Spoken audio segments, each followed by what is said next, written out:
Oh, I think they're doing a great job. A lot of them are. Good afternoon, Dwayne. How are you? Not too bad, sir. Ladies and gentlemen, Radio Cayman's Talk Today with Sterling Dwayne Ebanks. But I do have some questions.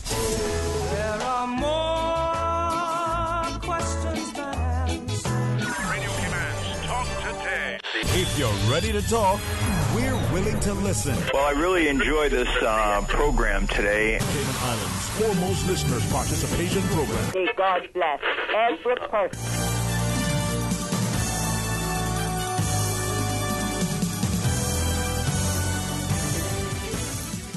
Hey, good afternoon and welcome. It is indeed a terrific Tuesday, and even better because we're a part of it. So let's give thanks for that and be a part of this opportunity to celebrate and share in our democracy. It's open line, 8949-8037, 949-8037, or toll free, 1-800-534-8255. Stay tuned for Talk Today. Radio Cayman's Talk Today, the Cayman Islands' foremost listeners participation program. We ask our listeners to avoid statements or comments which are abusive, derogatory, malicious, or defamatory. Do not use any indecent language or make any statement which is false or misleading. Email talktoday@candw.ky or call 1-800-534-8255. Courtesy of Flow. Cayman's #1 network that connects you to your world like never before. Let your voice be heard. Once again, here's your host, Sterling Dwayne Ebanks.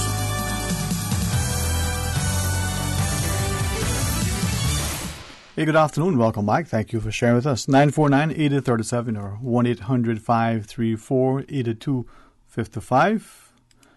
Call and share your thoughts. It's going to be the open line, and looking forward to taking your calls. And had how would you would say it, a chance to listen to some individuals who were of the view that Cayman sometimes as a country tries to position itself as this big player, this almost independent, not in the sense of an independent nation necessarily, but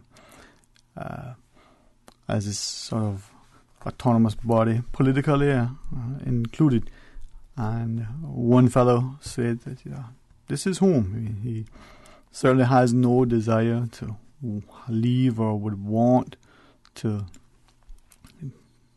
maybe because of changes in immigration status, have to leave, or as has happened in the past, his organization, sort of ships him off to another office, and he spends a year or two, and as good as it is, to experience a different place, he finds that even though Cayman isn't his land of birth, it's a place he likes, but he's concerned.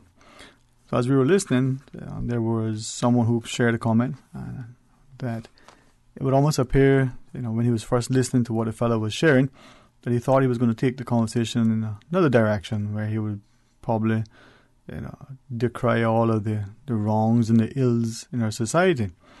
But I guess when I was relaying the conversation to a friend who has, formal and proper journalism training, he said, "Oh, that's just burying the lead." But the fellow explained that he was just trying to emphasize that we don't value what is here, and we don't work collectively hard enough, as a people, to not just celebrate it, but to preserve it. He gave us an instance. You look in the different media, you listen to the radio, or you watch the television, or you read on the line, some of the stuff online, even not only the articles, but the comments. He shares that one of his children heavily encouraged to get into this field of media studies, and whereas that has changed from what he thought it was traditionally. You went to school in a traditional sense, you got a degree, you got an internship, you eventually got a job, you worked your way up. You may or may not have made any meaningful impact, certainly not much money in the early days. Perhaps you do a piece and you win some sort of international recognition from your peers, but again, no big money. It's not something you do for the money. But he believes that has changed, and it's changed from the perspective that this social media sphere that exists, people can, and they do, influence opinions. We talk about the Arab Spring. We see the protests of mostly, younger people about political, economic, working conditions, immigration, or what have you. And it may cause certain actions. We also see either disinformation or misinformation. Maybe in the past they were called, propaganda campaigns. Maybe history would give us examples of leaflets being dropped from planes, during a war or the like, or other behaviors. But he said in this era, where we might talk about the pen being mightier than the sword, the pen has been replaced with a stylus, perhaps replaced by a finger or two, and the people are touching a screen that moves and in short order. What probably was an original image has been morphed into something else, maybe even recreated altogether, a false image, but nonetheless presented as fact and be repeated, and then it becomes entrenched, and then it's accepted as the norm. And he shared that that's part of the challenges that the country may be facing. You see, on the international front, we see that whether it's by a very malicious, deliberate act on the part of other governments or entities to paint not just the offshore financial centers, but the Cayman Islands in particular, in a very negative light, not as positive as it used to be, and certainly not as truthful, the role that these centers play. Those who are very close would probably understand that not only the world of international finance, but the workings of government and the like are very much, dependent, or certainly the offshore financial centers in the Cayman Islands in particular, very important for that safe, stable, almost consistent, reliable method of operation. But beyond that, he shares that when we think of what it means as a country, will we respond properly and appropriately, or will we pretend that there is not an issue? How will we do it? Well, it is open line. We feel your calls as you choose to share your thoughts with us, 949-8037, or toll free at 1-800-534-8255. I invite you to be a part of a discussion and see where it takes us. Now, his other sentiment was the notion that the people themselves aren't prepared to challenge a government. Perhaps we have misunderstanding our role as a citizenry. Perhaps we're somehow, misinformed as to how the government is supposed to work. Some would talk about a democracy, being by the people, of the people, and for the people. But really, is it as such? That's just something that we may have read once and never quite fully understood, appreciate, or even try to practice. And he shared that on the international front, you have the matters of our finance and our continued, not just stability and prosperity, but the notion of how the country and its people will be perceived. And likewise, on a home front, whether it's the issue with the port, maybe the government comes out with a particular report, maybe the government publishes something that says, as we've seen with the peers and the potential, minimal impact that it may have on any increased flooding or the like.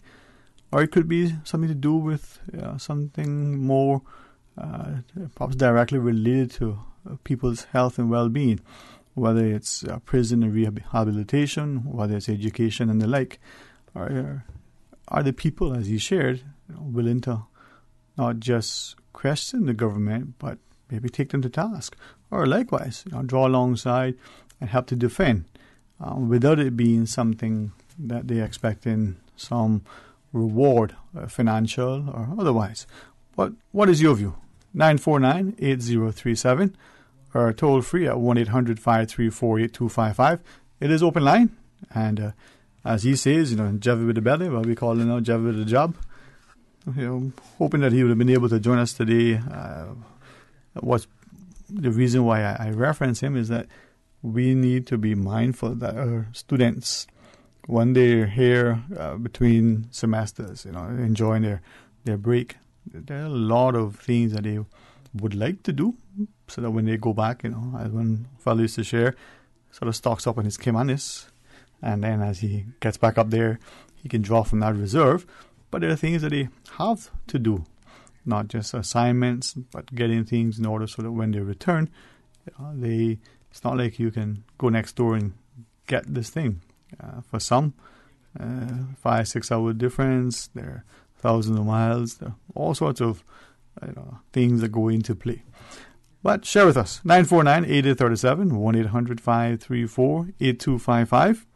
It's a toll-free call. It's open line, and certainly welcome and invite you to be a part of our ongoing discussion. We'll pause shortly, take a break, but when we come back, we want you to be a part of it and invite you to share your thoughts. Now, as we go to the break, one sentiment that the fellow shared and that he said that he's seen perhaps increasingly after Ivan, it may have been something that existed before, probably weren't as cognizant of it. Maybe it didn't happen as often, but certainly after Ivan now, was that because of the elections in 2005? Was it something that happened prior and didn't see it? But this notion that the people in the country have sort of redefined the role of government, the workings of its institutions, its departments, its sections, and the like, and almost the blind, in his mind, the blind willingness of civil servants to just follow en masse and make sure that the elected, government gets its programs and policies effectively implemented. Now he believes that just like it's for him to understand his Westminster model, that's what it's expected, intended to be like. But then for the country and for the people, and in particular the elected ones, they need to know that there is a competence, not just a sense of duty, but a sense of competence, so that if they want to build a road and there may be one or two options, that the options that they're given are viable options, they're cost effective, that they're not going to be misled or just have someone share with them out of fear that if they say something else, they'll lose favor and certainly won't get the trappings of the office. Well, as we dance around that, we invite you to share your thoughts with us. 949-8837, 1-800-534-8255. We'll pause and take a break. When we come back, as we have open line, we share with you. Stay tuned for Talk Today. Kick back at the Cayman Creperie this Friday with some Bubbles and Blues. Bubbles and Blues. There's something different in Georgetown's waterfront. Bubbles and Blues. Sip some bubbly with the serenading sounds of the blues with a mighty fine view. Bubbles and Blues, starting at 5 p.m. Donate and get a complimentary glass of bubbles and enter into the amazing raffle. Bubbles and Blues, a pop-up event in support of NCVO. The Cayman Creperie this Friday, starting at 5 p.m. Bubbles and Blues. Bubbles and Blues. Did you know that recycling collection containers are located island-wide on Grand Cayman? The Department of Environmental Health's program is an integral part of DEH's waste management responsibility in the Cayman Islands. Start your recycling program at home today. Put your Type 1 and 2 plastics in appropriate DEH recycling containers at all Foster's supermarkets, Kirk Market, or Hurley's Grand Harbor. Please keep the Cayman Islands clean. Reduce, reuse, and recycle. For more information about recycling, go to www.deh.gov.ky. Is this thing working? Give me some sound over here. Every Monday through Friday from 3 to 6 p.m., Radio Cayman's Super Jam Show, the #1 drive time entertainment show for your radio, featuring Will Sinatra. Now. Sound is everything. Enjoy a mix of pop, hip-hop, reggae, and calypso, and an entertainment trivia section. The Super Jam Show is fueled by the proud sponsorship of the Cayman Islands Football Association. CIFA, building a better future for Cayman football. Talk today. But I do have some questions. Talk today. Cayman Islands' foremost listeners' participation program. Talk today. Because there are more questions than answers. What the public is saying. Waiting to take your calls right now. Sterling Dwayne Ebanks.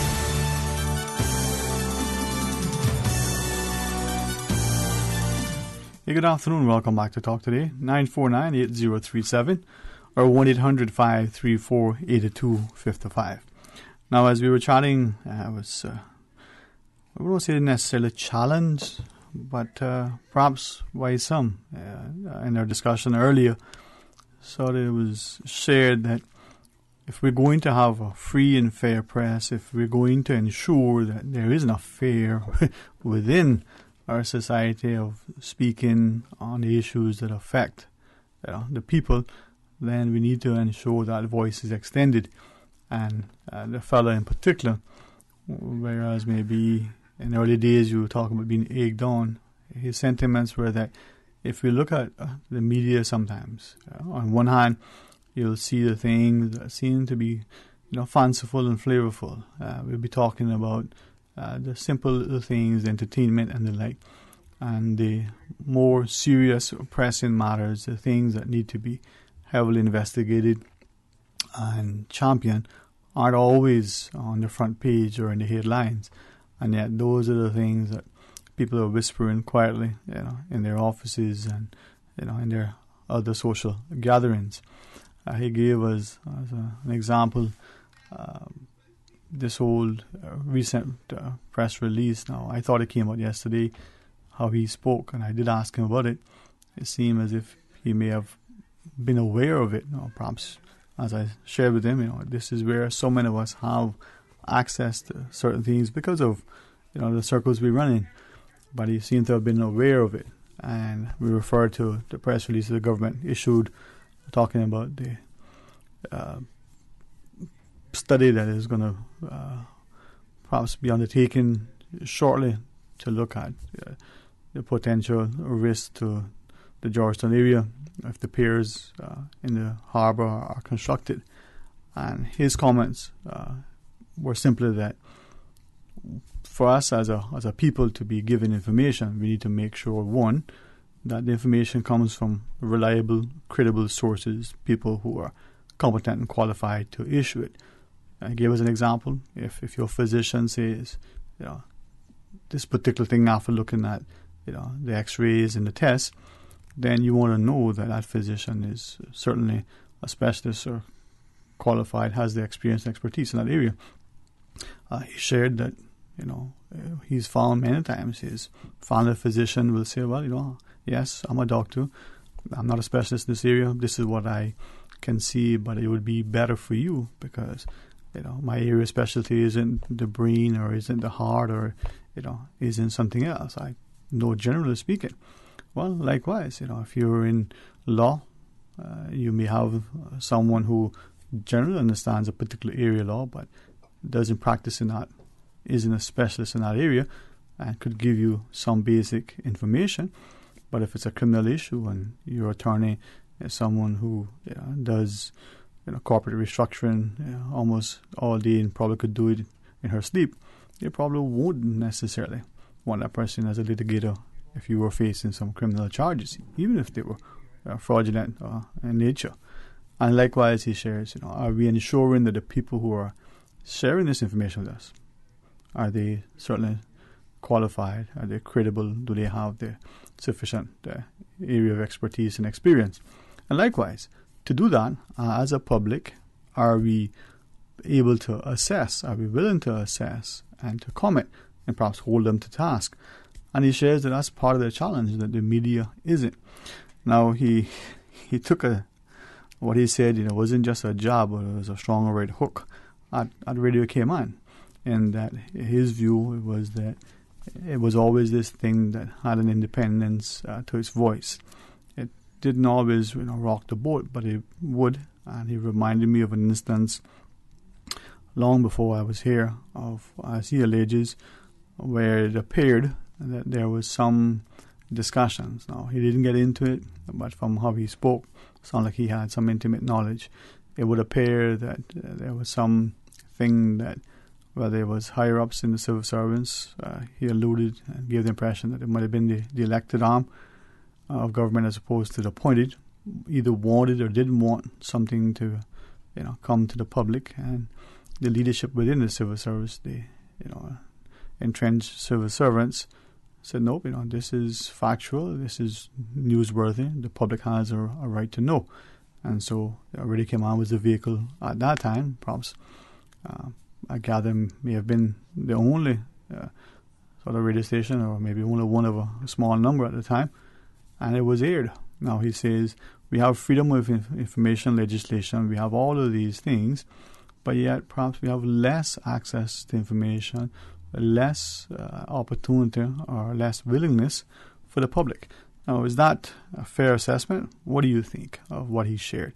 There is this fear, this reticence on the part of people, and whether it's an entity like Radio Cayman, or whether it is some other presumably independent media house, radio, television, broadcast, online, or otherwise, is it always fair, objective? Is it always timely?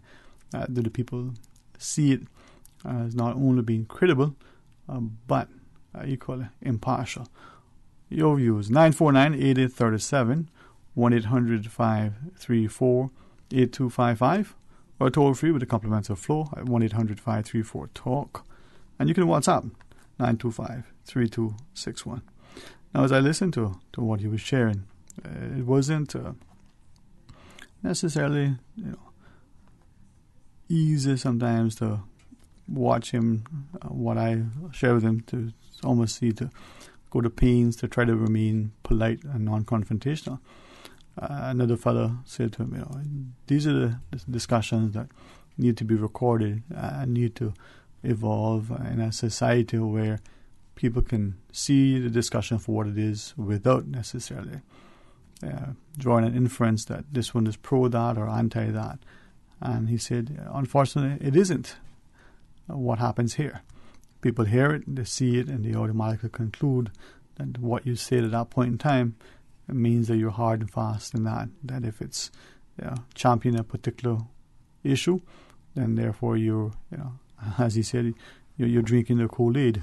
But if you're opposed to it, then it's assumed that you can't be supportive on another thing or even a part of that thing. And as I listened to him, I wondered if it's an indication that we're not as mature, we're not as ready for any great level of autonomy, politically nor economically. We're not prepared because we're sufficiently not mature. And one fellow, he said, he has in his mind a number of children, biological and otherwise, and there's one that he says probably doesn't matter what. He can always know that when it comes to financial affairs, that particular child will be the most prudent, trustworthy, not in the sense of taking what's not yours, but trustworthy to do the very best thing with whatever resource because of the perspective. And then there are others who, well, it's not mine, so it doesn't really have the same level of value. And he wonders if that's the same issue that is in our society. We don't value our own things and we value someone else's even less. 949-8837 or 1-800-534-8255. Or you can share your thoughts with us on our WhatsApp.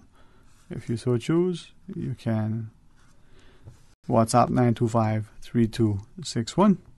If you want, you can email talktoday@candw.ky.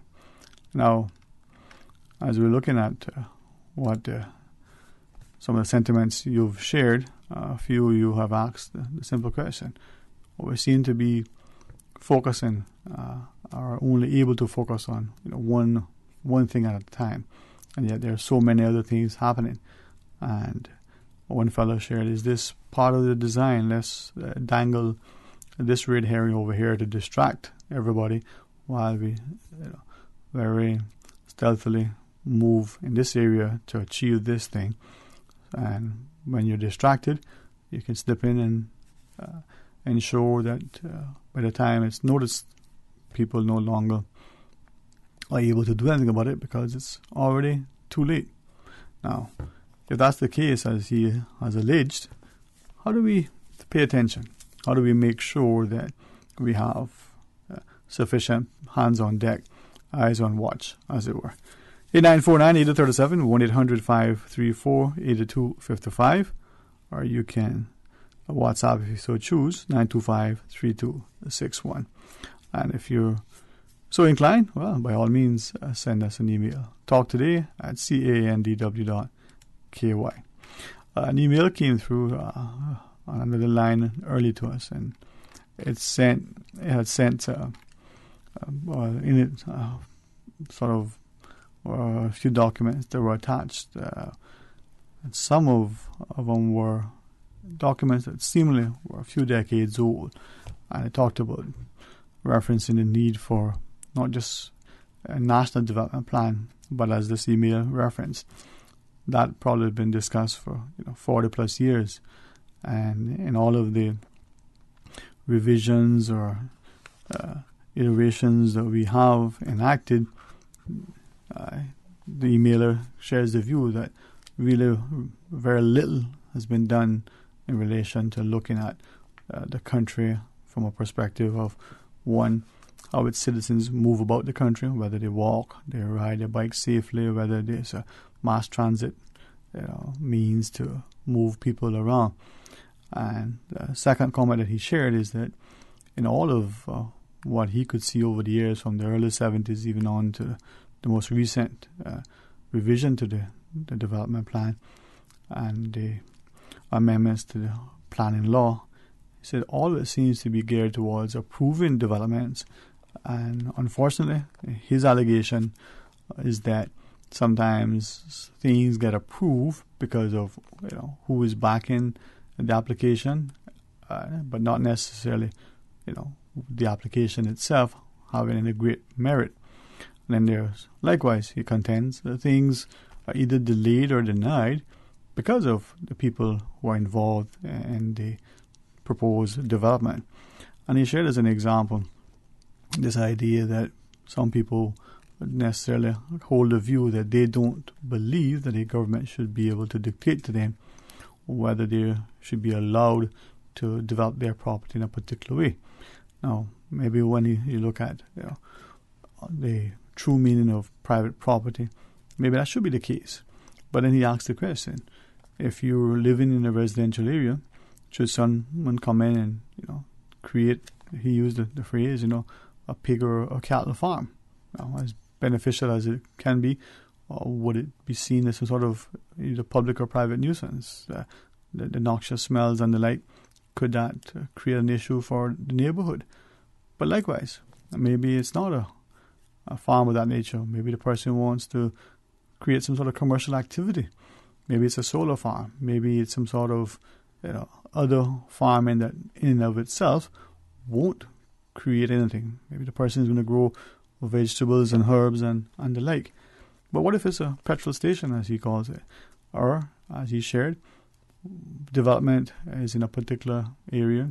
You have an established business, but for whatever reason, other developments, residential included, start to encroach in that area.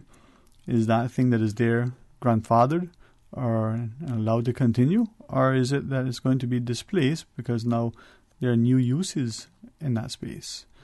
Now, he said on top of that, the other thing that has been glaringly overlooked, not only the seemed unwillingness as to how we address movement of our people, the notion of how we use our lands and whether there is an obligation, not just a right for the country to dictate the zoning, the applicable areas of development, but the notion that we've ignored agriculture and farming and how limited some of the arable lands are that are remaining.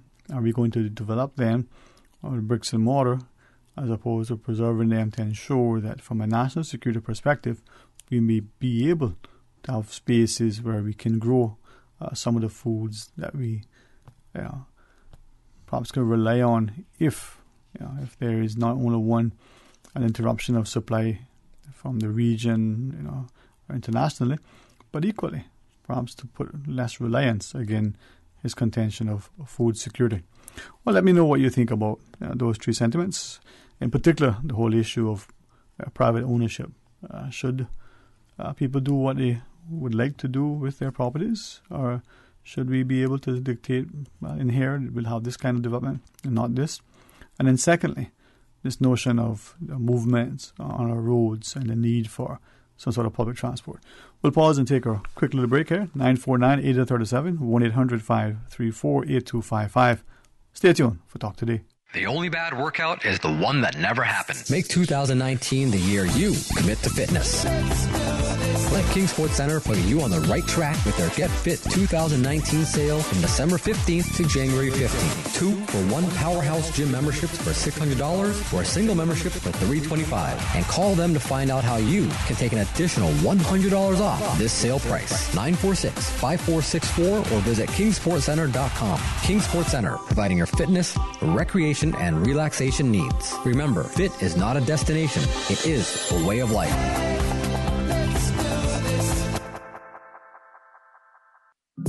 If you are seeking a bachelor's, master's, or doctorate degree, the Ministry of Education is now accepting applications for the 2019 Overseas Scholarships. Give yourself the education you deserve and apply today. All scholarship applications must be submitted by January 31st, 2019. For more information on scholarships and the application process, kindly visit education.gov.ky. Talk today. But I do have some questions. Talk today. Cayman Islands' foremost listeners participation program. Talk today. Because there are more questions than answers. What the public is saying. Waiting to take your calls right now. Sterling Dwayne Ebanks.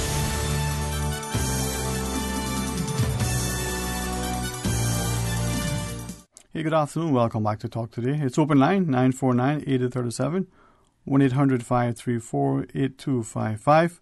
We invite you to share your thoughts with us if you so choose. You can WhatsApp, even 1-800 is a toll-free line. The 949 number, well, it's a short, unlimited, rather inexpensive way to get to us, but all options are available. So WhatsApp, voice note, or you can type it up and send it through. We'll read it for you. 925-3261. 925-3261 is our WhatsApp. Or toll-free line with the compliments of Flo is 1-800-534-TALK, 1-800-534-8255.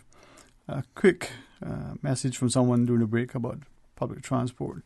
And person just quickly texted and shared that we don't really have anything of such here. What we do have is for those who are able to work the system, a good way to make an honest living.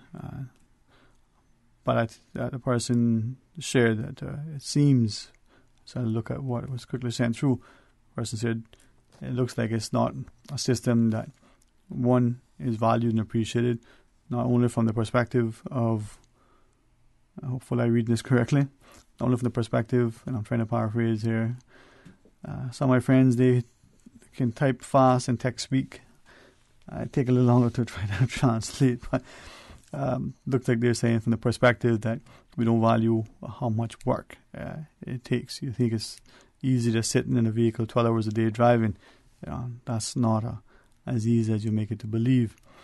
I share that because I reflect on this person's sentiments, a conversation he shared with us before on the whole issue of these means of transport for some could be more heavily utilized, not only if there were better regulation and enforcement and the routes were perhaps redefined, but if the idea was that the people who were operating them were given some semblance that they wouldn't, on one hand, have to be worrying too much about their incomes and encouraged to sort of game the system.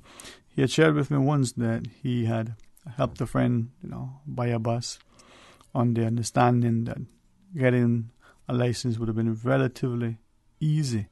A simple test to pass, a demonstrated ability to drive, some semblance of, civility, clean police record, nothing he thought that would be unreasonable, and the person struggled. Now, there were some reasons that he alleged occurred, but let's take this caller. Hey, good afternoon and welcome. You're on Talk Today. Hey, my friend. How are you today, man? All right. Just getting through here. All right, man. But listen, if you don't mind me saying publicly, thanks again for that banana bread, boy. Pioneer Baker really knows how to bake a banana bread. Imagine. Yeah, man. Oh, it was good. We shared it and enjoyed it. Yeah, my best thing is the bananas. Yeah. From the backyard, huh? Yeah. Well, some other backyard. Maybe it didn't come from a test tube. But thanks so much, man. We appreciate it. Yeah, man. You're welcome, man. Thank you very much again. All right, man. The port. I want to just say, right? Why the two of them not had a debate yet? That's why I want to, like, publicly. Like, they stand up and rear at each other. They don't have that. They don't have that yet, right? Say that again, please. A debate, a public debate. On the port? Yeah. Not that I know of, no. Like, you know, why it is, like, the two of them afraid of each other, or they just want to play on the radio, or why it is? I can speculate, but, you know, I'm not sure. Not sure. What do you think? No, my thing is, I believe it's another way to get the voters, you know, get more voters registered. Even if they're not registering to vote for somebody, they're still registering, you know, to you know, have some say, I guess. Right. But in again, they still got the electoral process now, got more voters. You know. Yeah. So I don't know. It just look. I don't know. That way it looked at me still. Because if it were me, I would have been calling them out. Let's have a debate. Well, I can share, and not to be too what is it, disrespectful or talking out of school, but from the public's perspective, not from the elected members' perspective. Just reached out to different people. Say, hey, you know, we know you have shared a particular view on this side, and you have shared a view on this side. Would you like to come sit across the table from each other, and maybe we can talk about it? And there is some consideration, but there is also some reluctance for different reasons, I guess. But as you were sharing that, I'm thinking, as a public, are we sufficiently, you know, encouraged? Do we feel not just that we have an obligation and a duty, but do we feel a sense of safety? Now, why I say that is that, let's say, use the parlance that we always like to talk about, you know, the man in the street, the little man in the street. We may be pointing a finger at him and saying, well, you know, he doesn't want to come on because of whatever. But what about the little man in the office, the big man in the office, who maybe is heavily involved in development, maybe perceived to be a heavy influence on elections, and politicians may seek their counsel and the like.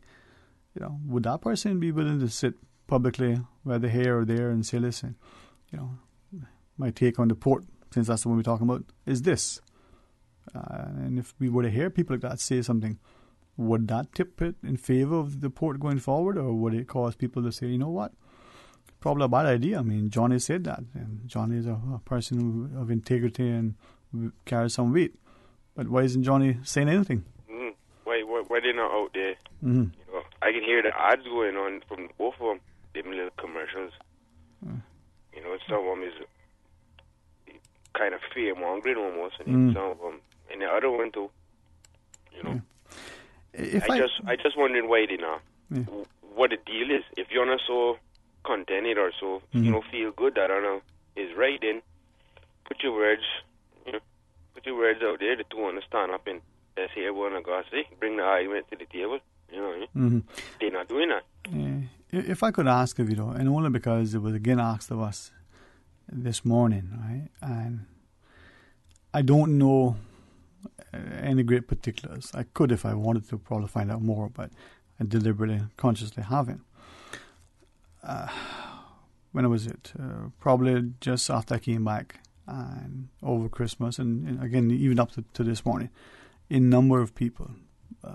I don't think that I'm betraying the confidences or the like.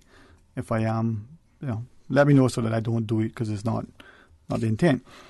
So here is a comment that I've heard a number of times from different people, right? Different professionals or professions, people in different professions, male, female, different ages, Kimanian, non-Kimanian, however you define Kimanian.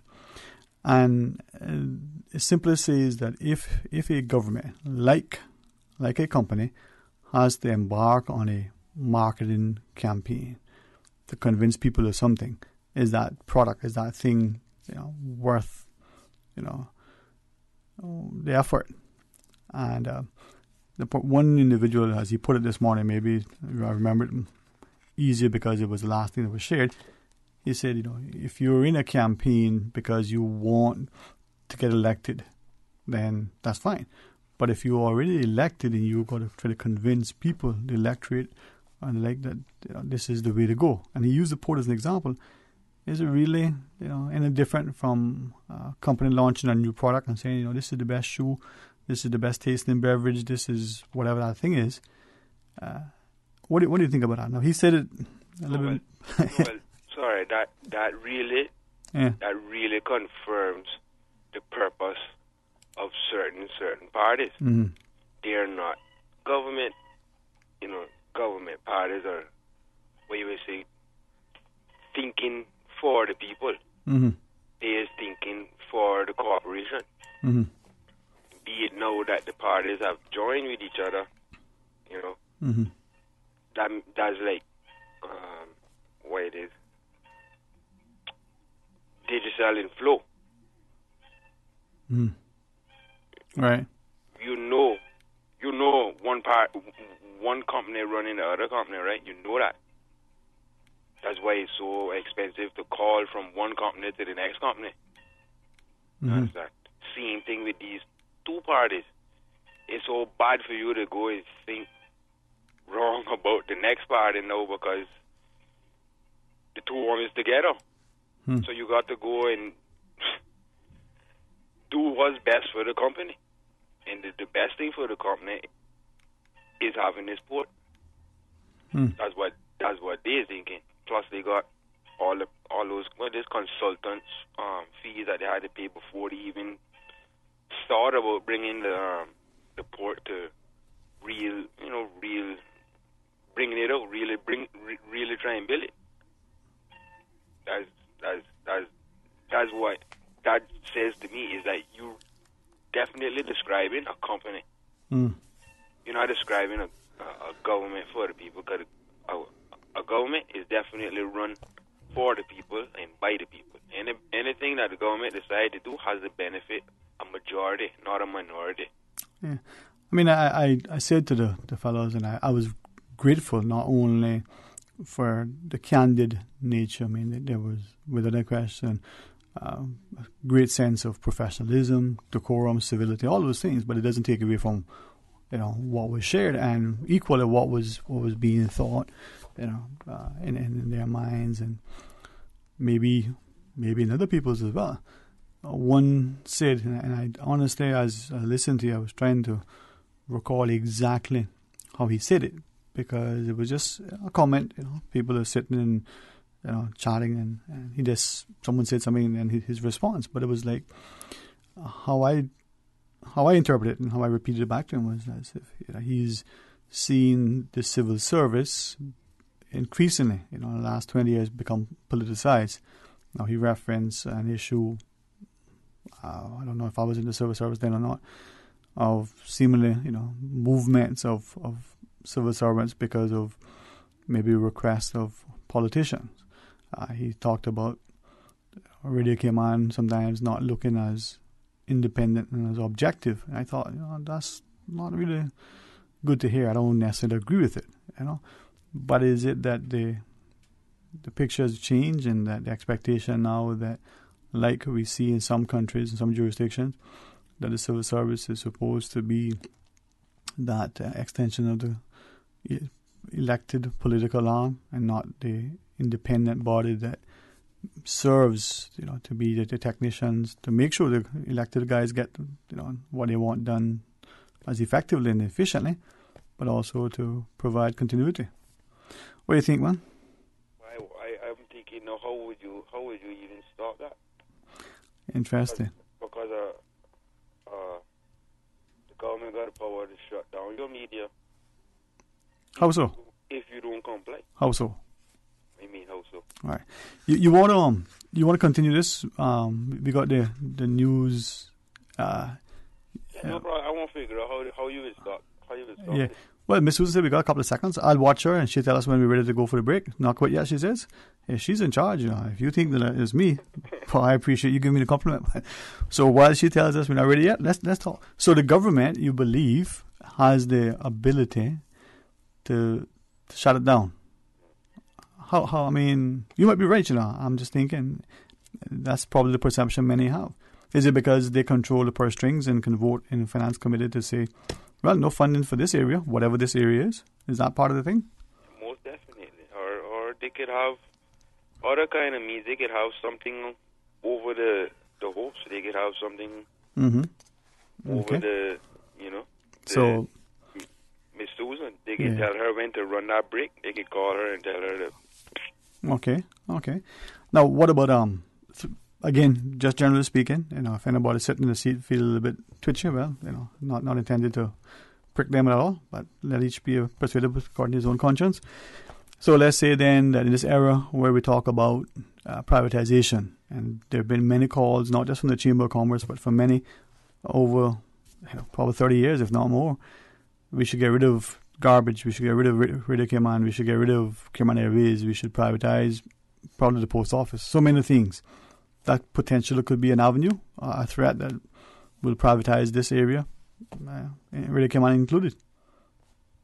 Right, and you know it would have to be with certain numbers. They would have to get certain numbers to do all that, to reassure that okay, they could get rid of that and still be okay. But then that's a big number. A fellow who is how did he put it? He talked about how in some jurisdictions, right, and it's probably from what he shared, something we've seen in the Caribbean and the Eastern Caribbean specifically about ownership of government stations, right? Remind me of that thought when we come back from the break, and then we'll take you. Who knows? I mean, if that a caller want to join the conversation, let's see what we can have a three-way going through. So when you come back, stay tuned for Talk Today. Radio Cayman. Radio Cayman's newsroom. These are the biggest stories right now. Government is looking for proposals as it plans for a new storage and physiotherapy facility for Faith Hospital. Between now and February 15th, government has opened a request for proposal to solicit responses from qualified proponents for the building construction of a 3,600 square foot storage facility and physiotherapy unit at Faith Hospital on Cayman Brac. Good afternoon, I'm Dion Anglin with your headlines. In news elsewhere, suspected militants have attacked a luxury hotel complex in Nairobi, killing a number of people. Gunfire and blasts were heard at the compound in the Westlands district of the Kenyan capital, which houses the Dusit D2 Hotel as well as offices. The Somalia-based militant group of Al-Shabaab said it was behind the attack but gave no details. A planned sculpture of Satan in the Spanish city of Segovia has been criticized for being too jolly. The bronze statue was created as a tribute to a local legend, which says that the devil was tricked into building the city's famous aqueduct. But residents say that the devil, who is smiling and taking a selfie with his smartphone, looks too friendly. And one of the two Indian women who defied a historic ban to enter a Hindu temple is recovering in hospital after her mother-in-law allegedly attacked her. 39-year-old Kanaka Durga had been in hiding since January 2nd when her entry into the Sabarimala temple sparked protests. She told police her mother-in-law beat her when she returned home on Tuesday. That's a wrap of your headlines. I'm Dion Anglin. Radio Cayman, the voice of the Cayman Islands. What's happening in your community? News and information, music and more. You can find us. www.radiocayman.gov.ky. Like us on Facebook and follow us on Twitter. Radio Cayman is your choice, your voice for today's biggest news. Radio Cayman.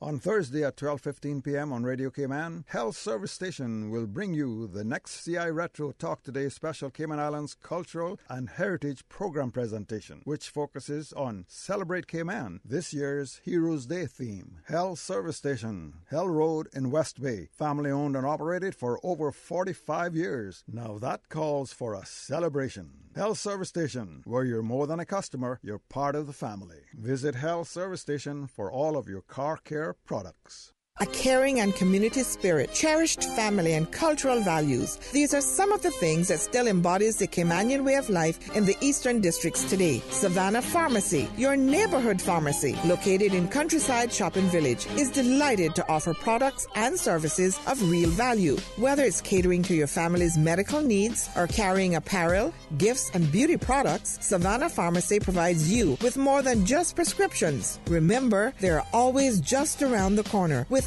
everything your family needs and convenient opening hours, including Sundays and holidays. Savannah Pharmacy. For more information, call 946-3336. This product must be properly developed to ensure long-term prosperity for all. According to the Environmental Impact Assessment, 3 years of construction will stop all water and shore-based activities in the Georgetown Harbor. Snorkeling, scuba, glass-bottom boat tours, and submarine tours currently generate around $10 million per annum from our Georgetown Harbor reefs alone. This will result in the loss of hundreds of jobs and closure of many small businesses. 14 acres of healthy coral reefs will be destroyed. Healthy coral reefs destroyed. Destroyed. Cruise ship engines will stir up silt, smothering the very product tourists come to see. Is this responsible stewardship of our precious natural resources? Will Caymanians really benefit from the piers? Our government must get it right. Must get it right. For us now and for future generations. Make an informed decision. Support the referendum. Support the referendum. Support the referendum. And let's build our future together. Talk today. But I do have some questions.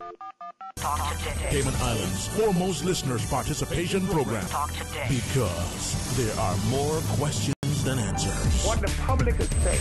Waiting to take your calls right now. Sterling Dwayne Ebanks.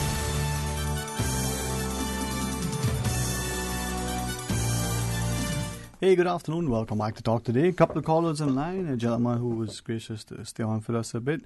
And we're hoping to engage the others. But hey, let's take them one at a time and let's continue with this last caller. My friend, thanks for holding on through the break, man. You were sharing your thoughts with us?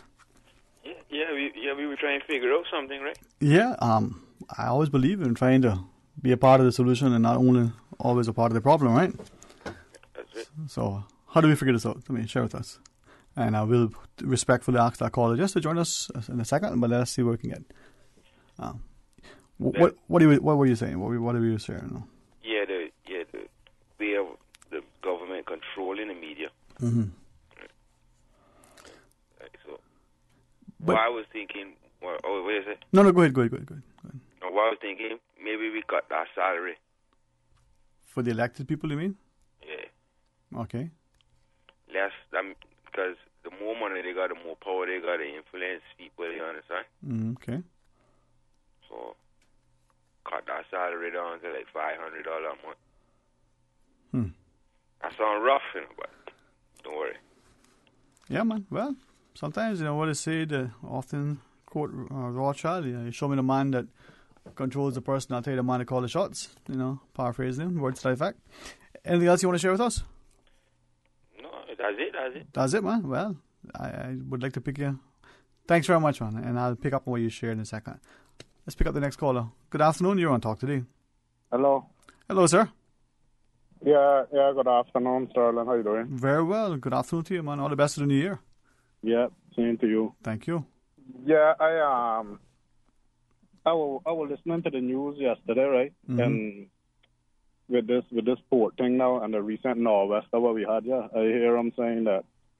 hear Public Works saying that the nor'westers in the future not gonna have no effect onto the port what they're building, but they never really explained. That was all they said. Well, there's not gonna be no more grave effects or something to that matter. So I would like them or somebody from the media there, hold the media responsible Because if this were other countries, the media would have been all over it, asking the questions that need to be asked. Come out and explain to the people what engineering geniuses does you have, or what techniques do you believe that you could do to reduce those waves from coming in here. I mean, they come in like they're trying to play God or something. They're trying to take the Caymanian people for fools. If you dredge more, that means the waves gonna come up higher. So if they intend to dredge, automatically they can't stop the waves from coming in. I mean, that's just a layman's point of view. That's just common sense point of view, you know. And why they don't explain these things, like what a young man was just saying there. Why the media is responsible for all the news, and they don't hold them as that, because they're being controlled by the government, and that means corruption. And I don't know why nobody can do nothing about it on this island. England itself look like they don't want to do nothing about what's going on this island. You know, is the Caymanian people not fools? We poor, but we humble, but we not fools. And the government better try to learn that and try to respect the people and don't take us for fools, because there's gonna be a serious outbreak here, and nobody not gonna can handle it, and we gonna become something that nobody don't want us to become. You know, just respect the people, take us with a dignity that we deserve, and explain to us seriously what's going on. You know, don't take us for fools. All right, thank you. Well, listen, thank you very much for sharing. And before you go, you put it much more straightforward. I was dancing around relaying what a fellow this morning shared with me, but you put it straight on the table. So thank you for sharing, sir. And yeah, all right then, man. I'll call you up again some other subject. Anytime you want, man. And that invitation extends to all and some that like to share. You know, you're not calling to agree with me. You're not calling to disagree with me. You're calling to take an opportunity to share your thoughts. Really appreciate the gentleman there. Yes, sir. Oh, good afternoon, man. Enjoy it. You know, some of you, I got a couple of comments during the break and say, boy, you beat around the bush, boy. I was trying to be diplomatic, and the gentleman there just put it straight up. He said it in a way that I was being polite and trying to exercise some diplomacy. Maybe it was a circuitous route that I took, and the guy put it straight up. So it's not to sort of, you know, be disparaging to Public Works Department, was it the major projects office, or even to the government, elected or otherwise. And it's not even an attempt to, oh boy, he's a civil servant, he ought to protect his job. Not even that. It's just not trying to be inflammatory. But that gentleman there put it straight up. So with that in mind, someone just sent through what he was talking, a copy of the press release. And I'm trying to figure out now, do I read what they said about it, or all of it? And the press release came out yesterday. This guy copied it across, and it's references that the government's contention that it's not going to really create a significant problem. You know, the ports, if the piers are built. And there's this, well, I read the sections he has highlighted, which looks like, I should make Susan look at this, but it looks like it was either quotes or something printed in a different font, so that may be italics. You should get my glasses in, Susan. No, I just kidding. See, a wave overtopping study and flood risk assessment is being, and this is his emphasis, or I guess he doesn't mind me saying him, his emphasis is being, and he writes into it, well, I mean, it hasn't been done yet, so they can't say that it's the outcome. Looks like that's what it's written there. Is being undertaken to ensure that flood risk to Georgetown for the areas to the north and south of the new development will be no greater than exists at present and will be reduced whenever possible. Therefore, the flood risk will not increase as a result of the new cruise berthing and cargo development. Here, the person who sent it through says, really? Are they God? And it goes on. So this person has highlighted this part. In the footprint of the new development, wave walls have been incorporated into the design that don't exist at present to reduce wave overtopping and flooding in the cargo and cruise area in extreme weather conditions, which also protect central Georgetown. The person has highlighted and circled Georgetown, say, They can't even make it the two words it used to be. So Georgetown is written as one word. There's another comment in the margin of this, but I don't think that's for for me to share. But you can guess what may have been shared there. Now, this person sent through this, and this is the press release, sent through and has shared some comments that, like the caller before, saying, "Oh, why are we playing games? Why are we taking people for fool, as it were?" And what is your thought? I mean, we elect people, and they're competent, credible people. They have integrity and they act, honorable. We call them as such. They mean well. Why don't we give them the benefit of the doubt? If they get it wrong, well, hey, it doesn't mean that they weren't trying. Or is it, as the caller before shares, and what this this emailer sent through, or whatever this has come through electronically with the thing, and maybe it's, as they're saying, you think people were born, at this size. What is your thought? And as the caller just before very succinctly, very directly shared, that the public is aware, but the question is the public sufficiently encouraged, sufficiently courageous enough to stand up and speak out and says, well, we like this but not this, no, we don't want this, whatever this thing is.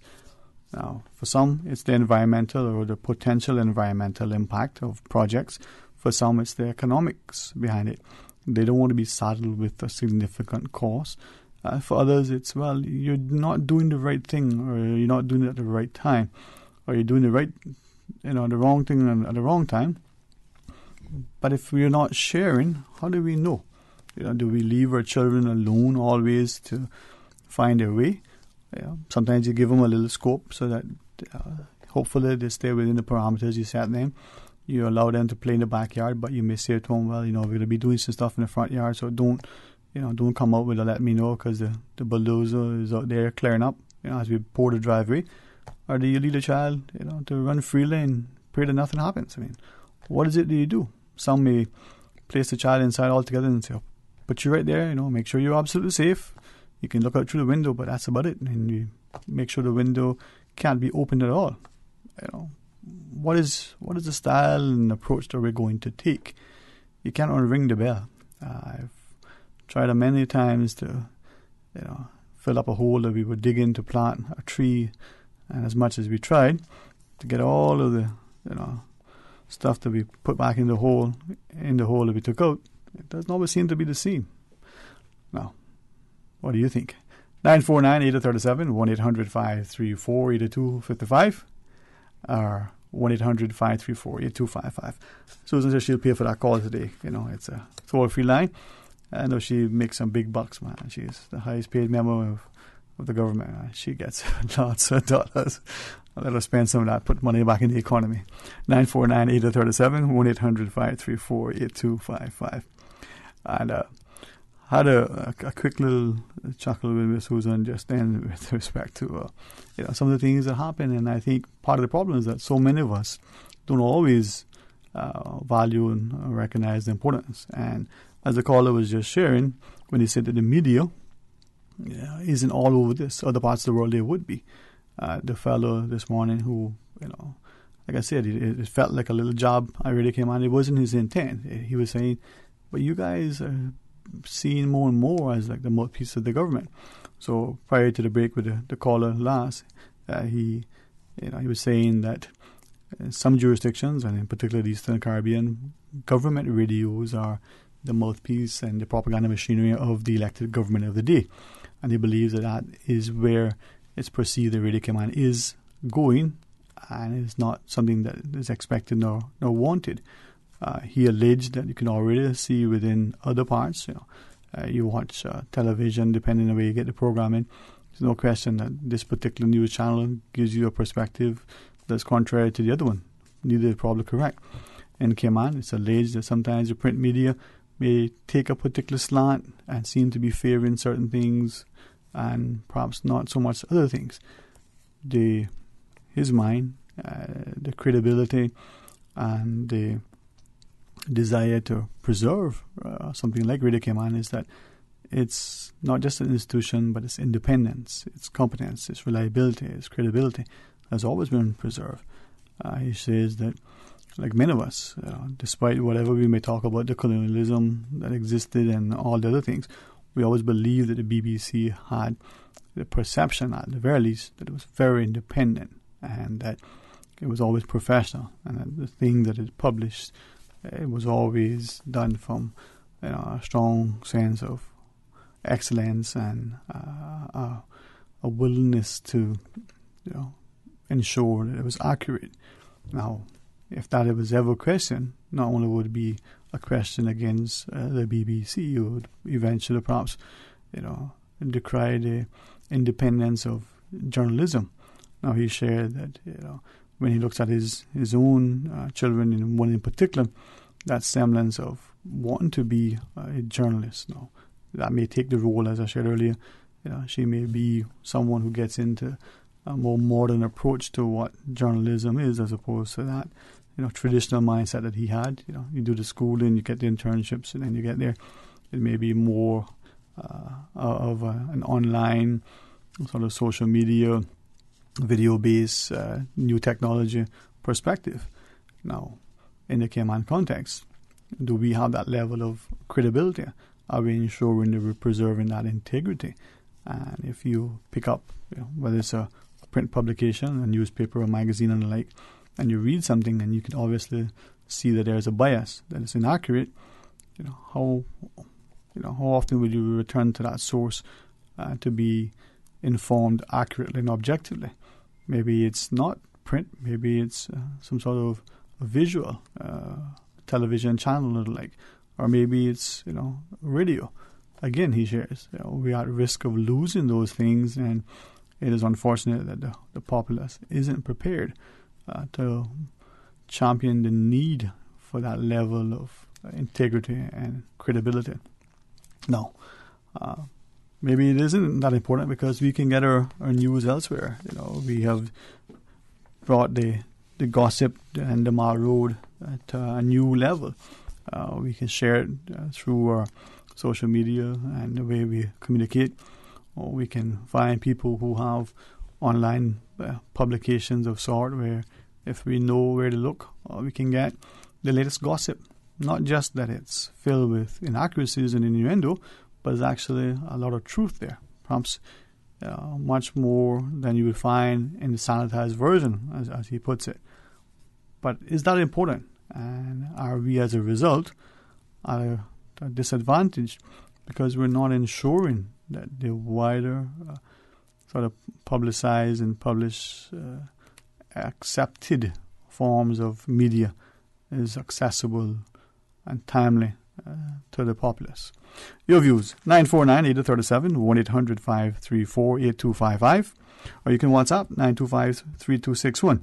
And like the last two callers and the one just prior who was sharing that we don't seemingly are willing to challenge things that are being shared. And something, as you said, when it comes to the government sharing that someone from Public Works is being able to, don't worry about that. That's not going to affect anything. No big deal. As he said, very, very respectful, but very directly. How can they give us guarantees of that? Or, as I've shared, should we not have a level of confidence in the people who we've elected and the people that they have tasked with ensuring that they're doing something that may not necessarily be popular in some fronts, but it is for the best in the long term, and it's so much so that they may hang their political futures on it. They may be willing to say, let's see what history judges. What do you think? 949-8037, 1-800-534-8255, or we can WhatsApp 925-3261. Quick sentiment came through on our messaging system here. Someone who shares simply that perhaps the problem isn't the politicians nor their handlers, it's the people. And how was that written? And the problem isn't the politicians and the handlers, it's the people. We are afraid to speak out. All right. 949-8037. This other message says, simply, they're all cowards. Every last one. Cowards, cowards, cowards. The last caller was right. I agree with the last caller. All right. Well, where's your stance? Where do you think it's needs to be sort of addressed? 949-8037, 1-800-534-8255, or toll free, 1-800-534-8255. It's a toll free call, 1-800-534-8255. If you prefer, well, 949-8037, 949-8037, or likewise, you can WhatsApp 925-3261. Number of ways to join a discussion and invite you to be a part of it. Pause shortly, take a quick break. When we come back, we'll continue our discussion and have you share your thoughts with us as you so choose. Remember, your voice is important, and if you think that you're being silenced now, well, sit quietly and let it continue, and then it becomes the norm, and all of a sudden you no longer have a voice, and you don't even realize that you had lost it. So stay tuned for Talk Today. I need a bank that is convenient for me. What do you mean? I need a bank that has easy to find locations and plenty ATMs when I need cash on the go. Oh, well, that's easy. You need to bank with Cayman National. They have 7 customer service centers and 23 ATM locations. The newest one is at the East End Post Office, and I hear there's more to come. Well, sounds like I need to bank with Cayman National Bank, the convenient bank, because they seem to be everywhere. Yeah, that's true. Cayman National is everywhere. Surely they are Cayman's convenient bank. Cayman National Bank. We're here for you. Headlines. With the latest headlines. Headlines. All the news when you want it. Tune in to Radio Cayman for hourly headlines of the day's top stories. One of Cayman's bright and shining young stars. Local, regional, international. Headlines. Turning to international news. Updates on the hour between 7 a.m. and 6 p.m. on weekdays. Radio Cayman News. Headlines. Your voice, your choice for today's biggest news. On Thursday at 12:15 p.m. on Radio Cayman, Health Service Station will bring you the next CI Retro Talk Today special Cayman Islands Cultural and Heritage Program presentation, which focuses on Celebrate Cayman, this year's Heroes Day theme. Health Service Station, Hell Road in West Bay, family owned and operated for over 45 years. Now that calls for a celebration. Health Service Station, where you're more than a customer, you're part of the family. Visit Health Service Station for all of your car care products. It's the CMEA's 11th Annual Music Festival Weekend, coming January 25th to 28th, Heroes Day Weekend. 5 events over 4 days. Friday the 25th, catch the DJ Showcase. Cayman Cabana, Soul Karama, Carib Cafe, Reggae Revolution, Silverside's Dance Party. Saturday the 26th, see the Young Musicians Showcase at 1 p.m. at the Hockwell Theatre, followed by the Hero Salute at 7 p.m. at the Havana Club. Sunday the 27th, don't miss the Music Award ceremony at the Hockwell Theatre. And on Monday, Heroes Day, the live music showcase will merge with the Heroes Day ceremony in Georgetown for an evening of live local music. For more detailed information or tickets for the 11th Annual Music Festival, call 928-7665 or visit the Cayman Music and Entertainment Association on Facebook. Music Festival Weekend, 4 days, 5 events. Don't miss the celebration of Cayman's top musical talent. Hello, I'm Joseph Woods, the Acting Port Director. Our port facility is the hub of the Cayman Islands commerce and economic activity, handling $658 million in imported goods annually. From groceries to construction materials, all sectors of our economy depend on the port. But it is now 40 years old. Its infrastructure is degrading, and we feel the strain from insufficient space for both cargo and cruise operations. The time is now. A new expanded port facility is needed to allow both cargo and cruise to operate efficiently and to support our island's continued growth and development. Support the port, support our tourism, support Cayman's continued growth and development. Talk today. But I do have some questions. Talk today. Cayman Islands' foremost listeners' participation program. Talk today. Because there are more questions than answers. What the public is saying. Waiting to take your calls right now. Sterling Dwayne Ebanks.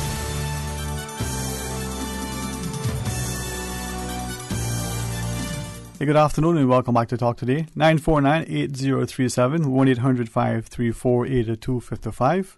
It's open line here on Talk Today. Just took a quick call during the break. Two things. The person said, one, would call but doesn't have time, but also wouldn't want his voice to sort of be out there. And then the second thing is, he said, while we were chatting, is there a call online, Miss Susan? Let's take that caller. I won't figure out what the fella shared. Hey, good afternoon. Welcome. You're on Talk Today. Hello, good afternoon. Mr. Sterling. Hey, good afternoon, sir. How are you? How are you, sir? Very blessed and thankful. How about yourself? Yeah, Happy New Year to you when it comes. And to you, sir. And I'll get here yet around my area. Okay, so it's come, but it's not happy yet, or not come at all? No, and I'll get to my area yet. But we did have a good year, Well, we did have a good Christmas. That's good. No politicians came around, no visitors. What? So that part of it was good. God bless them. Maybe they were all off the island or anyhow, but I didn't get no invitation. So that's no problem. Mr. Sterling, can you check for me and find out? I understand last year that the Siemens was going to get a raise last year, January, and they would get one again this year in January. And I wanted to know if that promise was kept or that promise was just like all the other promises that we get from the government. Yeah, I recall that there was a press release from the government, and it had a phased increase of, I want to say $100 now and $100, like you said, in January. I don't remember the exact sum. I would, out of fear of being accused, of pro-government and bottom line, but yeah, I would believe that is going to be a commitment that would be honored because of the great respect that we all, especially our politicians, have for our seafarers. But I can ask and maybe do it even one up. The guy who is listening, who has a way to confirm that, just quickly do so now so that you and me and everybody else can have the answer. Yeah, we would like to know, because the Siemens is asking questions and Cayman is getting more expensive every day, If I may ask of you, though, and this isn't just for you to ask, it's a question that I have pondered from time to time and has been asked of me. Without question, you find, not just you, but you find that it's a struggle to make ends meet, so costs are going up. Your electric bill is going through the roof. You can't seem to buy the things you need to buy. So you get a little raise from your employer. And then not too long after, prices go up again, and boy, you feel the pinch, and so you get a raise, and then eventually you're finding that you're probably worse off than you were. Is that what you think is happening? The more raises in pay we get, the higher the prices go to pay for those pay raises, the higher the cause for more pay raises that pushes the prices up. Well, Mr. Sterling, in my opinion, as a person, I don't have no sense. I wouldn't say that, so. It's very, very, very, very, very expensive, and the government official gets raised. They might get every year, but when they get a raise, that is for 2 and 3 years. Yeah. And they don't have to worry about making ends meet because they have other business going on. You're talking about the politicians specifically? The poor people, the poor seamen, plenty of them can't even get out. Right. But two things, huh? I mean, I presume, just so I don't misunderstand you, you were talking about the politicians when you said the government, with the pay raise and then the money they make in the businesses. You're referring to politicians or civil servants when you say the government? I'm talking about the government officials. Okay. Elected or appointed? That's what I'm trying to clarify. So that, the elected ones. All right. The other thing, you were sharing that Cayman is expensive. But expensive compared to what? I mean, is it expensive compared to some of the states in the U.S., New York, California, Massachusetts? Is it expensive compared to London, Switzerland? Or is it expensive compared to Central America and some of Africa? I mean, expensive in what sense? Well, Mr. Sterling, I know I got friends in England, and they send me pictures of the food that they can go to the supermarket and pay £100 and get. Right. And you can't go here, nowhere in Cayman, with $200 and get what I see them getting. Fair enough. So I don't live nowhere else. I don't live nowhere else beside Cayman. Right. So I got to talk about Cayman. But Mr. Sterling, can you answer me this? The poor Caymanians that is getting that little assistance, do you think that they don't deserve it or they don't need it? Could I ask you that question, sir? If you're asking me, the people who are getting assistance, the Caymanians, I would believe that they very much need it. And if there's a way that we can find ways to be more helpful to people, to help them to not only regain a sense of independence and self-worth and to become where they're contributing more in their minds so they don't feel so devalued. And is that a challenge that we're facing? We're creating in people this self-defeating mentality and this sense of dependency and hopelessness. Well, Mr. Sterling, I'm talking for myself and a couple other ones, but I'm mostly talking for myself. Yes, sir. Because everybody can supposed to be able to talk for themselves. But I wish somebody can give me a job. Although I walk with two sticks sometimes, I still willing. I got plenty of ambition.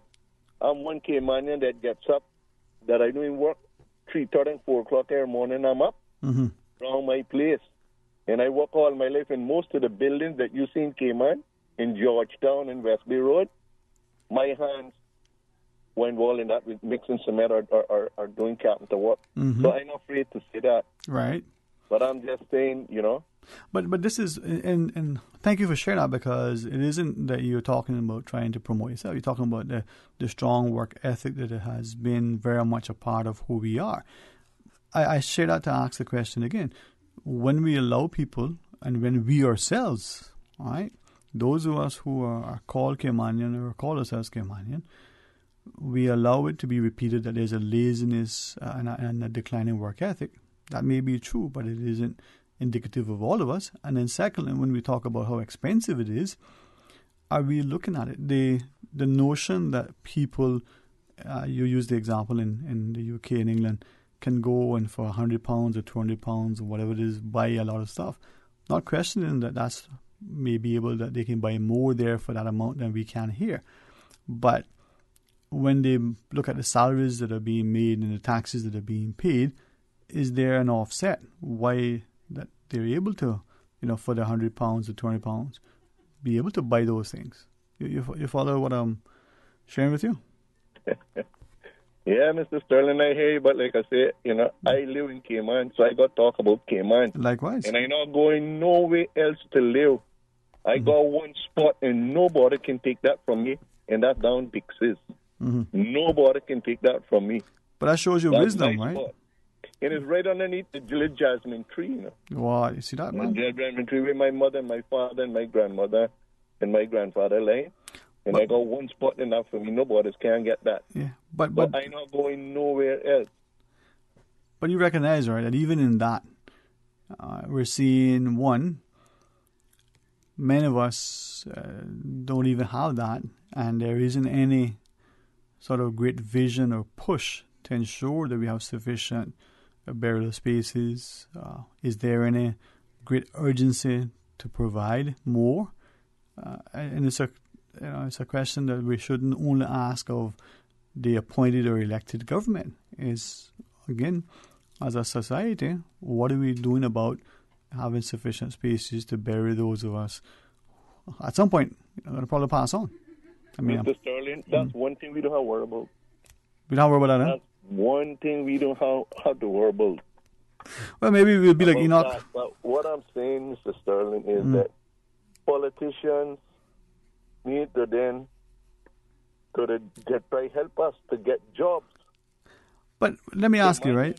Sorry, let me ask you. Why is it that we believe politicians are the be-all and the end-all? That they, let me use, was a famous politician, Mr. Bush, reference a fellow talking about having the blueprint and intelligence. Why do we think that the politicians, that they're the answer? I mean, they got to give us our references to get a job. They got to be the ones to get us a job. They got to be the ones to pay our bills. They got to be the ones that, give us something at our funeral and at our wedding and all these things. I mean, you just shared at the outset that great Christmas because the politicians didn't come around. I mean, there may be some people who were glad not to see them. Why is it that everybody wants to go to the politician for everything? Mr. Sterling, the politicians run the country. Yeah, and I'm glad that I'm good. Yes, sir. I don't see none of them. But Right. they look us up for election and give us a lot of promises. But do you think the politicians run the country, or is it the people behind the scenes that fund them, that buy them, that the things that we allege that happens, right? That the politicians are just the puppet, that they're not the ones calling the shots? Mr. Sterling, you're a smart man, you know. I've been called worse, I guess. You're a very smart man.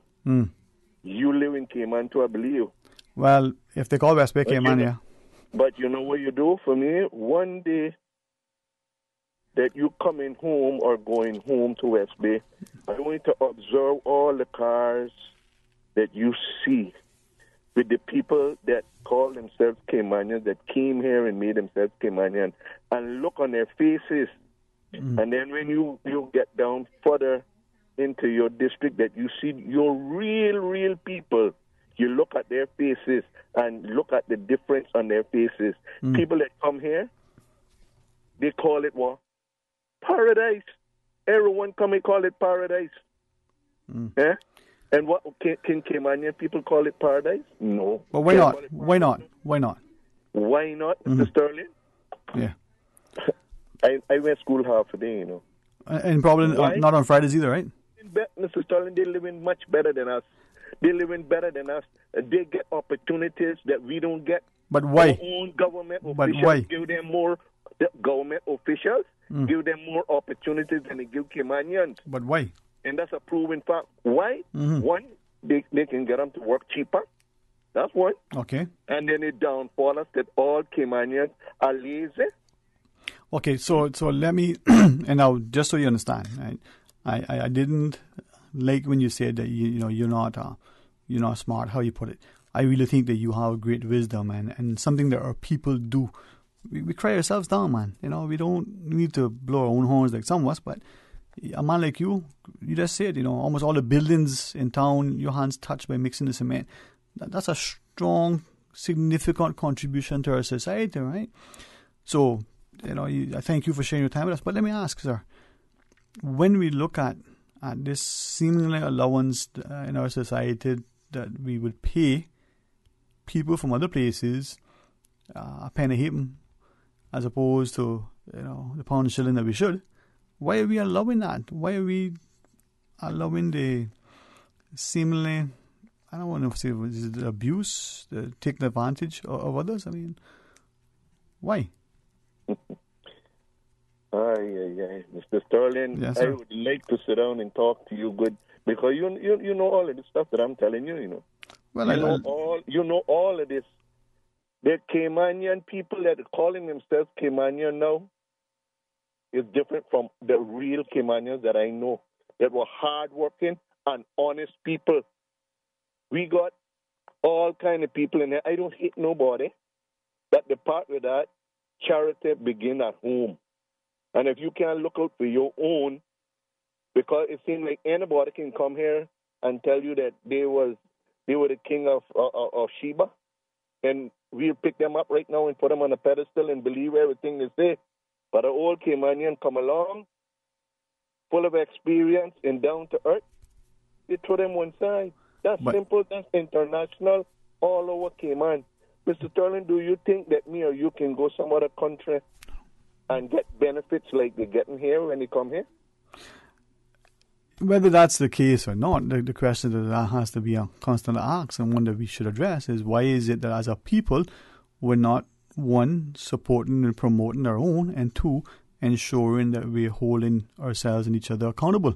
Now, if we are going to allow people to run us down and we're going to join in that chorus, then who's to blame? I mean, you got to love yourself, right? Not be full of self-love, but you got to love yourself and you got to be willing to extend a helping hand. What does it say? You don't want to hand out, you want to help up. You got to help each other. Mr. Sterling, when you get beat so much and say, yeah, I love you, and once you say what they want, they're not going to beat you no more. But once you don't agree with them, they will beat you weak till you cannot do nothing else but give in. And that is what happening to the Caymanian people. They beat us down so much, don't care how strong we are, until we give in, and that's what they want, and the people that is coming here is doing that. So I want you, please, before I go, remember to observe that for me. Look around at the people that is coming to the island and working here, and everybody is smiling. The government is giving them allowance for this, giving them allowance for that. Yes, sir. All sorts of stuff, but the Caymanians can't get anything. Caymanian people ain't going nowhere, besides under the ground. The people that come here before that happened to them, they go. All right. But if you can find out for me about the race for the Seamans, I would appreciate it. Thank you very much. Thank you, sir, for sharing extended with us. And as we go to the break, the call online, respectfully, please don't go away and join us. Someone's listening, if someone's listening and they have the answer to the guy's question about the farers, has it been paid, how much it is, was it due this month? Let us know on air or off air so we can accurately inform our listeners. Stay tuned for Talk Today. It's a massive decision. It's a massive decision. The cruise port is the most expensive capital works project in our history, with huge social, environmental, and economic effects. The cost will be borne by this generation and the next. It's time for the people of Cayman to have a say. To be included and empowered. And to make an informed choice. The wrong decision will always cost more than we can afford to pay. We have a chance to be united. As a people, as a country. For our heritage, for our environment, and for our tourism. Get your answers. It's your constitutional right. Sign the petition, support the referendum. Support the referendum, and let's build our future together. This Health Flash is brought to you by Cleveland Clinic, Florida.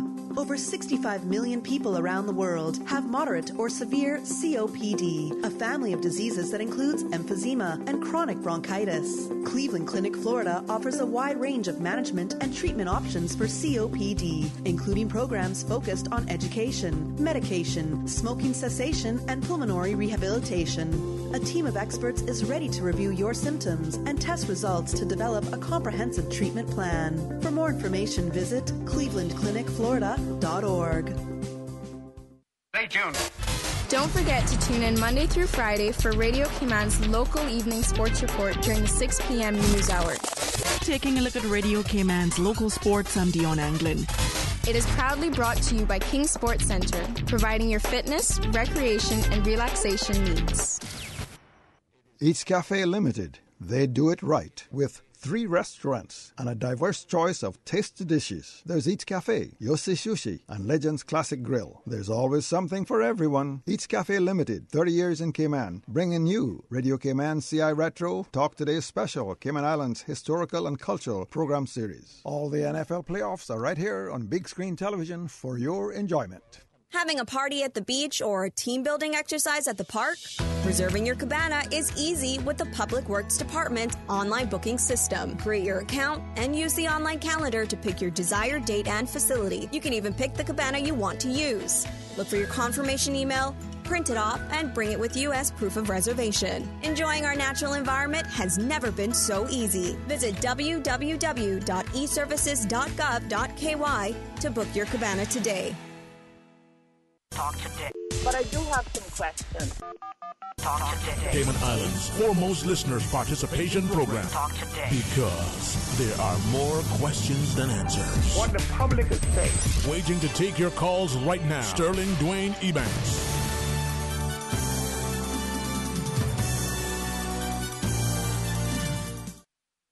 And welcome back to Talk Today. Got a couple of calls online, a voice note to listen to, a question that has been asked and answered. You imagine how powerful Radio Cayman is, the power radio, immediate. And then, of course, you got Miss Susan there. She's facilitating it all. You take our calls first, Miss Susan? Yeah, let's go to the calls, huh? All right. Good afternoon. Welcome. You're on Talk Today. Good afternoon. How are you, Mom? Fine. All right. Glad to hear from you. I was listening to Mr. Gillette there. Mm-hmm. Sterling, for a small island, we, the people that we do have, let's say, call themselves Caymanian. I have nothing against any nationality because my kids are born in the U.S., But Sterling, we don't know how to take a compliment when it's good. But I can guarantee you when that compliment is negative, we will hold on to that for their life. No disrespect, no disrespecting Mr. Georgia and in the category. But say all of that to say this. You go, don't care where I go. I go to the water authority. I go to see you see at the gas stations now, in the grocery stores, in the gas stations, whatever the case may be. And the few Caymanians that I come across, Sterling, they are so negative. And when they ask you, what do you think about this happening in Caymanian, I ask them what they think, what's happening. Their first behavior is, oh, nothing got to change. The government can do what they want to do anyhow. Regardless of referendum or whatever we may try to bring forward, the government got to still do what they're going to do anyhow. Darling, if you keep basing on negativeness, that's all you're going to receive. If you hit positive, you will hit positive. Right. And I can get negative when I'm ready, and I can be more positive than and negative. Mm-hmm. So people ask me, well, why are you so positive? I said, let me tell you something, sweetheart. Me living in a negative world 24/7, I mean, I got a loaf of bread to eat, or I mean, I go to work. So I have to switch to more negative than positive, because positive don't take you nowhere. Positive is very heavy. It's like hate. Hate is heavy. Love is light and loving. So I just want to say that all this negativeness that we, the few Caymanians that are left here, non-paper Caymanians that are left here, we need to get on the bandwagon and say, you know what? I am not being negative no more because it's not helping me. You ask a person how they're doing. Oh, I'm just sick and tired of what the government doing. I'm just sick and tired of what this one doing. Hey, get out and speak your mind and tell the island how you feel. Do not sit and grumble and complain to yourself. You got to be answering yourself back sooner or later. Get positive, because Sterling, a few Caymanians is left here. We ain't going nowhere. Mm-hmm. All right. We're going to be buried here on this island one with us. We go to America, they can ship our bodies back home in a box, so we can still be coming back home to the Cayman Islands. So we need to get positive. Well, I think... People ask me, what am I gaining when I try to fight for my country? I say, what am I gaining? Well, I tell you what I'm gaining. I can see a few positive things happening. It just takes time. And I can guarantee you that they are listening. And they will do something in due time. They don't want to say, oh, I did it because a certain person said on the radio. They're going to wean themselves onto it slowly. And when you look, it is done. We're not going to get a bunch. We're going to buy a bag of apples. You come home, the bag got about 10 apples and 2 are rotten. But you got 8 apples left. You understand? Mm-hmm. I don't know if that make any sense to you. But we need to stop being negative and start thinking positive. It's not silent, we got to be left behind. You hear what Mr. Tertuga say? Oh, they're going to go and build a port anyhow. And they don't know what this referendum is all about and what they come up with this for and that for and yakety yak and yakety yak. The fact of the matter is, we got to stand up and say what we want to. We just can't make other people say what they want. And we are not into the pie. The pie is getting thinner and thinner. And there ain't going to be no pie for us to get started if we keep on living in a negative world and have a low mentality. People need to read their Bible, read good books, and watch good programs on TV. Stop looking at stuff that depress you and take you in a further back of the line. Mm. Well, you're right about that. I mean, sometimes I always believe, as they say, good follows good. So let's be positive and productive, huh? Hey, thanks very much, Mom. Thank you. Bye, honey. Bye. Well, a couple of calls, a couple of WhatsApps to read, and even a voice note to listen to. Let's pick the voice note and hear what this listener was sharing. In relation to the question that you asked or statement that you made about raises, this is my take on it. The government gives a raise to their civil servants because they know what they're doing. They're driving the cost in Cayman up all the time. Remember, the more the government make, the more they make. At least that's how I see it. Another thing, they gave a raise, a pay the other day, but that was just to put people kind of in the same position that they were before they gave the raise. Because look at what happened with the banking. Remember, it's government that allows these things to happen, you know. Bank rates, interest rates gone through the roof again. And the banks out there are all competing with each other, but at the end of the day, they're still pooling together and still milking us, the customers. So I don't understand where it is warranted a raise, and then after the raise or before the raise of pay, all of these other things are keep going up. I mean, when will it end? And who is responsible for all of that? The government of the day, because it's them that controls everything, the ins and outs, the ups, downs, all arounds in Cayman. When will it end? You get a little 5% raise. What is 5% raise to what the interest rates are that are going up around the place? Not only just the fuel, everything going up around the place. That's my take on it. Let's hear what the rest of the Cayman Islands got to say about that. Well, that was a voice note. Thanks to our listener for taking, some time to put his thoughts together and share with us. And another way we can, allow you access to be able to share your thoughts with us. You may not have the convenience or the desire to get engaged in a conversation. Well, take a minute or two and, record it. If you don't know how to do it, ask a young person. They'll show you how to do the voice note. Send it across to us and we will certainly listen to it. But to the caller's point, increase in prices, reference to perhaps regulation and enforcement, whether it's in the financial sector, in the banks in particular, or whether it's otherwise, what are we looking at? And what is your view? Now, a question that came in to one of our, just trying to find it so I can read it. Maybe I'll read it again if I find it, but it was just a passing comment. The person was asking, should politicians be able to increase their own salaries? Person would say, you don't normally dictate your bonuses, you don't normally dictate, your salary increases. Why should politicians be able to do likewise? So, well, if they can set the budgets of the country, decide which capital projects, which social programs become a priority, I don't know, increasing their salaries maybe not necessarily that big a deal. Maybe it is. 949-837, 1-800-534-8255. Go to WhatsApp to read. But also a quick question off air. Someone has confirmed that the payment to the seafarers and the like, that amount that the government has promised, was in fact, as expected, had been increased this year from the $650, which itself was increased by 100 from the year prior. So this year is going to $750, and it will or has been paid in the government's payday, which I believe was payday was yesterday. Miss Susan, what? I need to go check my bank. See that, boy? When the bank takes all your money without you knowing, you don't even bother to check to see if it's there. So no, payday was yesterday, and it was in the government's payday, so it will be there.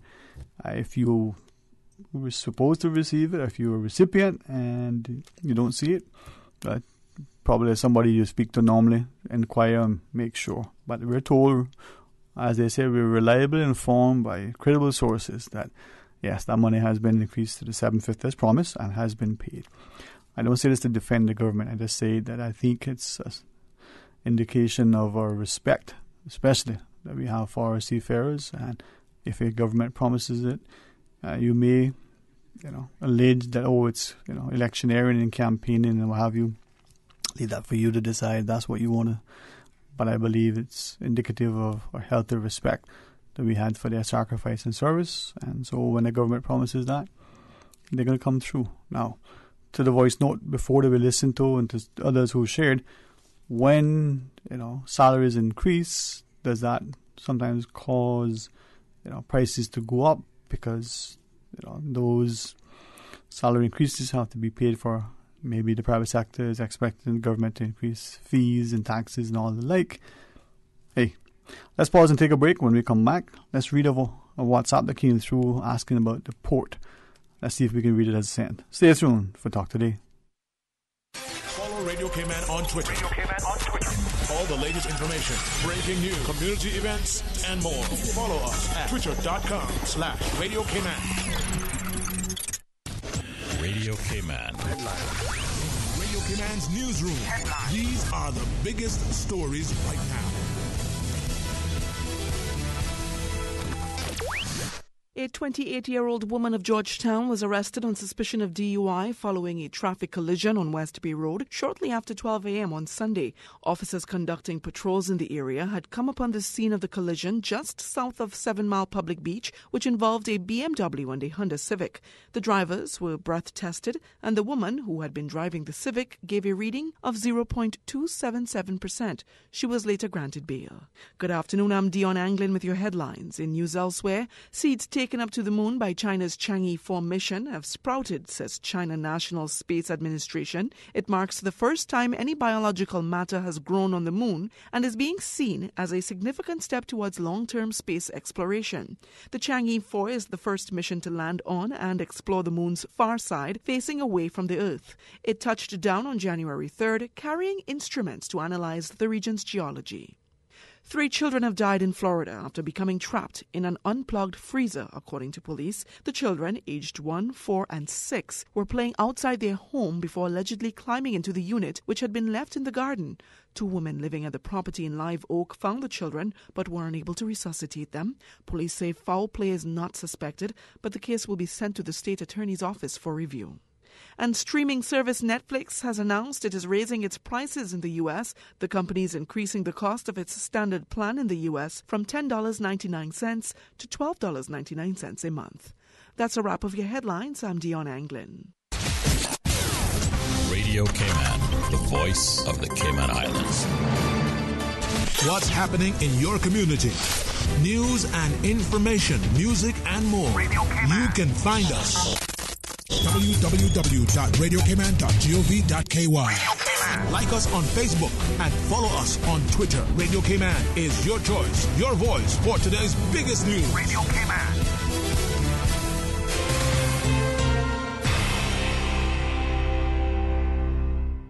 A caring and community spirit, cherished family and cultural values. These are some of the things that still embodies the Caymanian way of life in the Eastern Districts today. Savannah Pharmacy, your neighborhood pharmacy, located in Countryside Shopping Village, is delighted to offer products and services of real value. Whether it's catering to your family's medical needs or carrying apparel, gifts, and beauty products, Savannah Pharmacy provides you with more than just prescriptions. Remember, they're always just around the corner with everything your family needs and convenient opening hours, including Sundays and holidays. Savannah Pharmacy. For more information, call 946-3336. Talk today. But I do have some questions. Talk today. Cayman Islands' foremost listeners participation program. Talk today. Because there are more questions than answers. What the public is saying. Waiting to take your calls right now. Sterling Dwayne Ebanks.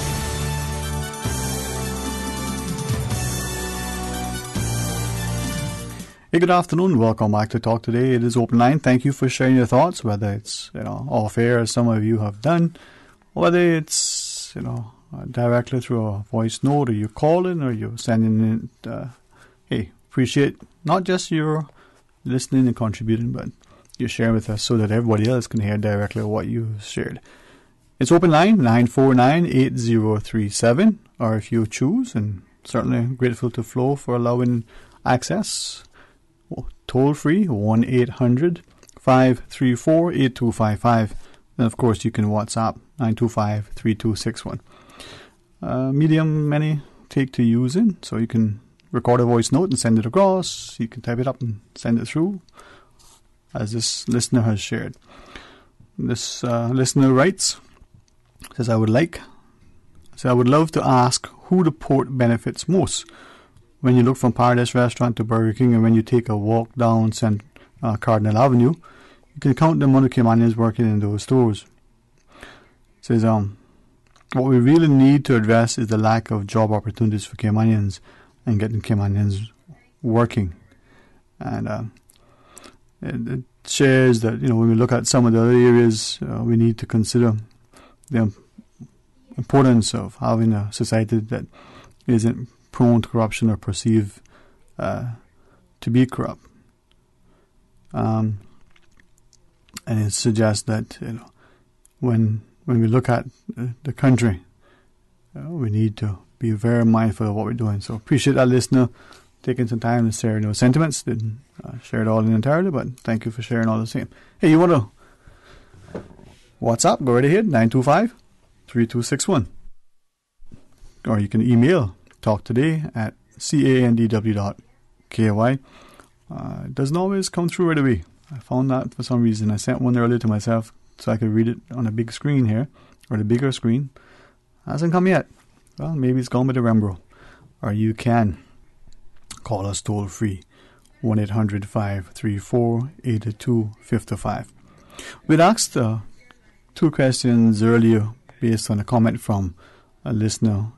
He had 3 points, if I recall correctly, the whole idea of land use and whether people should be able to freely use their land under the guise of private ownership, or should there be regulations dictating what can go where and when. The whole notion of public transport being the other issue. Someone had quickly shared it with us, and I was waiting for that information to come through so I can look at it more closely.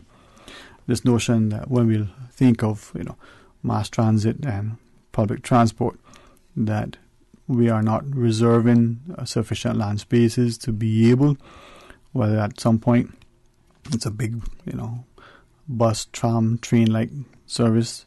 He sent through some looks like video links of similar experiments in other places. Some that from what I looked at, he apparently must have used, like many of you, in other countries.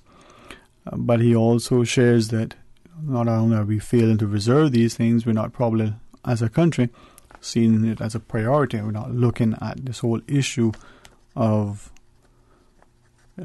getting people from East End to West Bay, or from Boddentown to Georgetown. And the longer we go without addressing the issue, the more costly and difficult. Now, is that something that you think is important? Being able to get not just people to work or to school or to shopping or to entertainment without everybody having to be on the road at the same time. Do you think that we have sufficient land space as it is now to be able to get someone into town if they come into work? So we're going to have 3,000 or 5,000 people, parents, students, workers, and the like, between 7 to 9 in the morning, say. Maybe it's a larger number. I should probably ask good folks at NRA for some of their statistics. That large number is moving into or through central Georgetown. Is it 10, 15, 20,000 people in that 2 hours span? Can we move them in faster? It'll be not only safer, more environmentally friendly, but cheaper, more economically feasible. Now, would such an initiative, be a $10 billion project when maybe it's only $100 million? As the fellow has alleged, we seem to always inflate the cost significantly and burden a country as opposed to moving it. His other point being this whole issue of food security, but as I wait for the thing to come across, I was looking at his comments on public transport, and he shared simply that we're constantly ignoring the ever-increasing importation of vehicles, the increasing expenditure on building new roads and maintaining the roads. Let's go to our phones, though. Good afternoon and welcome. Welcome back. Yes, Sterling. Yes, ma'am. Mr. O'Shea had a program on that day about the public transport and so forth, but I caught the tail end of it. Mm-hmm. I know you have it on here. Sterling, I want to know, the buses say public transport. Their buses are privately owned. When they say public transport, doesn't that have some effect on the government to a degree of anything happen? The person can call in the government for liability? Thank you for sharing that, because I have asked that question a couple of times, trying to maybe be a little too polite, even when we had some officials on. But not long ago, there was a discussion with someone who shared that, and this is someone who has come to our shows to live and work, and who understands from his jurisdiction what public transport means. So on the bus, you'll see public bus, and assuming that this was a government-run, subsidized, sanctioned, some sort of thing connected to government, and the issue of liability. He had shared where he had seen a few accidents, overturned buses of the like. And like what you were sharing, he was of the view that this is not a private entity, as it is. So what do we do about that then? Because they are privately run, they're licensed by government. I don't know what the fees are and the like, but how does that play out for you? I mean, what should we do? What does it mean to you? Well, I feel if someone has a public bus has a private bus and it's licensed in their name, they should not have public bus written on it. Because Sterling, as a taxi driver, you're an independent taxi driver, you're independent bus driver for the district. Right. That's my take on it. So what I'm trying to say is that you got the taxi drivers, they cannot go where these buses go. But these buses, we can't go where the buses go. The buses can come where we are. That's what I can't understand. Wow. Okay. Say, for example, right, I was at the hotel just a couple of days ago, and a public bus pulled in there and picked up guests and went down to the West Bay Road. I didn't know where they were going. Okay? Now there's taxis parked up in hotel yards and so forth. And if there's not a taxi in the parking lot, sometimes they'll call in a taxi or come out to the main road and look for a taxi. I've seen that numbers of times. I've stayed in there and picked up people under that condition. But Sterling, when I ride those public buses once in a blue moon, I had a ride it week before last, and they took me home, and then I came back down, and I got another one 3:30 to go to where my car was located. So I told the guy where I was going. So okay. When we got there on by Royal Water, the red light, that guy did one driving to the red light. I asked him, I said, "Whoa, what's going down here?" And I tried to touch the light. I said, "Really? With me in here, and these are the visitors as well too, you know?" But the bus I took a couple weeks ago, when I took that bus coming from Newlands to Husseys, the guy was on the phone from how far away, I don't know. He talked on the phone till he get to Husseys and telling whoever he was talking to, "Boy, me got 8 foot now. You know, they got 8 foot, and me almost in town." What are they calling their customers 8 foot and 10 foot? You want to tell me you can't say got 3 customers, 5 customers? Let me tell you something, Sterling. Those public buses, people criticize the taxi drivers, but they need to go in and get that public transport bus more organized. They are dangerous. They stop anywhere. I see they put a sign in Newland and say bus stop. I'm like, excuse me, these buses are doing door-to-door stopping. There's a bus stop up on the highway there, a little like what do you call it? There's the glass around it and the opening and the so forth. Right, I don't know who put it down. I don't know who put it down there. Anyhow, we got a few people sitting in there, and one's in them out, 2 cars for sale. How the bus can see those guys sitting up inside there waiting for a bus, and they got 2 cars lined up in the front of it for sale. Our public transport service, I don't care what nobody can say what they want to say about us. It stinks. I do ride them from time to time. It brings me back into reality. And I do even make them know that I am a taxi driver. And a taxi driver's license is they're not cheap. And I can't imagine what they're paying for their buses. And it's not 1 Caymanian. If they pay for Caymanian, that's what it is. There are no Caymanian driving these buses back and forth from every district that we got on this island here. So I just want to say that I see the public buses coming to the airport pedestrian by the car rental and dropping off visitors with their luggage, and they walk across the pedestrian and go into the airport. Where they're coming from, I don't have a clue. Because some of the buses say West Bay, some of them say North Side, some of them say Eastern. So those buses just run sometimes where they want to run when they're ready. They say that they're trying to keep up with them. You cannot keep putting these buses out here and don't have enough bodies to come out here to see exactly what's going on. Because what we got out here is a bunch of amateurs looking at that blue Cayman dollar bill and that green U.S. dollar bill. They're not thinking about a great customer service. The music is vulgar. It's loud. They got these nasty old tapes playing. They're talking and on the phone constantly. Yeah, man, yo, and carrying on. And you got customers in there. You have people that they're just as much human. If they were dressed in a 3-piece suit, you got to respect them. You understand? You got to give good customer service. And that's what our buses don't have. But when we, as a listener, looking at a couple of comments here from some of our listeners online as well, and I'll share them in a minute. But you are right. One person has messaged saying that they believe, and that when it comes to this issue, it creates the perception that there's an element of liability on the part of the government. So maybe it's a misnomer, they say. And then the other person messaged and shared that we need to kind of address the issue and enforce not just the operational routes, but the other regulations.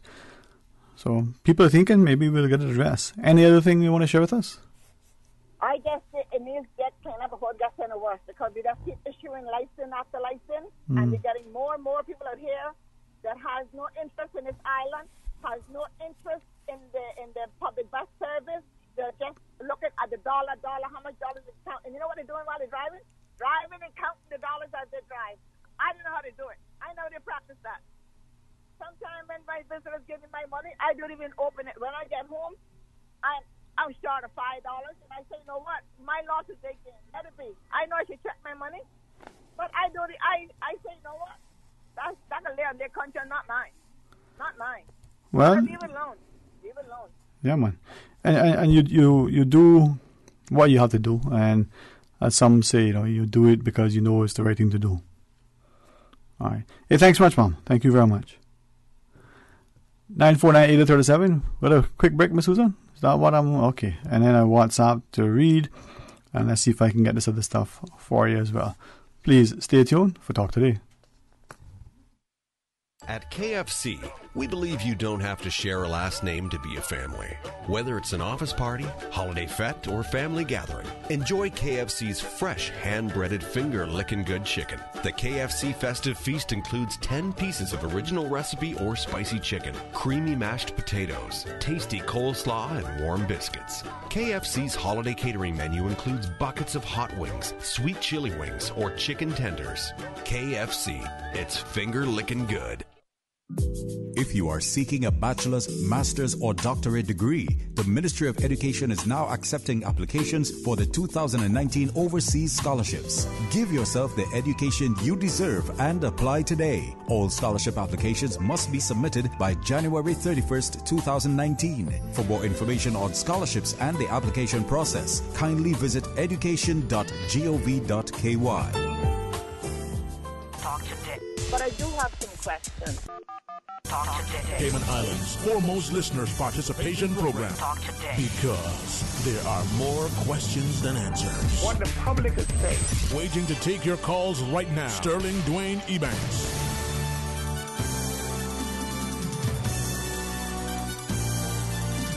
Hey, good afternoon and welcome back to Talk Today. Thank you for sharing your thoughts with us.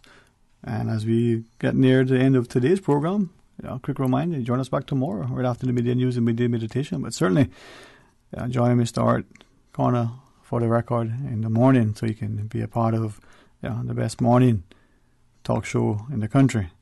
949-8037 or 1-800-534-8255. Or you can WhatsApp 925-3261. This sentiment, it's City came through almost half an hour ago. It popped up, probably 3 minutes ago. So much for instant communication. It says, good afternoon. National unity. Says more appropriate phrases would be reprehensible self-aggrandizement, despotic nepotism, and pandering to special interests to ensure political survival. Says puppets of grander kings. And I share that with you because I think there's some who suggest that as a populace, especially the elected, who or the electorate perhaps who play that role every 4 years are not doing enough. Person sent through something to me that I was looking at and was saying that we blame politicians, and probably justifiably so, but like anything else, they're going to do what they can for self-survival. And in this era where we're looking at things, are we truly looking at things from the perspective of being a greater good? The person shared a couple of sort of quotes from people that may look as being great examples of integrity and the like. But his point is that, are these things that we're only saying, and do we truly take these things on board to guide our lives? Now, the sentiment that came through that we were looking at earlier, and that was the whole notion of the port and the like. Someone says, my 2 cents, should not a government be allowed to do what it can to influence the public? Try to read this as it was sent, but it said simply that if the government is going to spend money to influence the public, then that should be par for the course. This other one on public transport and the like says that we need to look more closely at how the public transport is regulated and enforced, and to ensure that we still, have a safe roadway. This one makes a complaint that too many times, this constant stopping and seemingly, despite sort of established bus routes and the like, there's no enforcement. The bus stops are not necessarily anything more than a convenience, not a nationally regulated bus route with proper stops. And the final comment was that the use of roundabouts, and the person put in brackets, so I guess I would read use or abuse, is something that needs to be addressed. The constant changing of lanes and the like prevents a hazard to other road users. Now, what is your view? 949-8837, 949-8037, or toll free at 1-800-534-8255. Or you can WhatsApp 925-3261. And again, the question has to be asked. When we're sort of pointing fingers and levying blame at others, where in that equation do we fall? Are we equally people who need to also accept a level of responsibility? I like the caller before who shared when she was saying that for the public, they always believe that the government is going to do what the government is going to do, and there's nothing can be done about it. So it's a fait accompli. Why even bother to try? Well, I'm not quite sure that's the mindset that we should have. Don't believe that a government necessarily would want constant open opposition to its policies, its programs, its projects and priorities, but I don't believe that they would want complete silence, nor people to just acquiesce simply because they're fearful. It's good to have meaningful dialogue and debate. People challenge certain things, because at the end of the day, who knows? You might be more convinced that the thing you're on is the thing that is best, or you may actually find that there's a better way to do it. There may be a better thing to do. Now, I guess it comes down to who you are and the level of convictions, the ethos you possess. Now, for some, they welcome a very constructive dialogue. For others, they're always, negative and vitriolic. They always find a way to create some sort of dissension and discord. Hey, takes all kinds of, they say. 949-8037, 1-800-534-8255. Or you can WhatsApp 925-3261. You can also share your thoughts with us, on a toll-free call, or just dial it up, 7 digits, 949-8037. Either way, you get a chance to be a part of our discussion.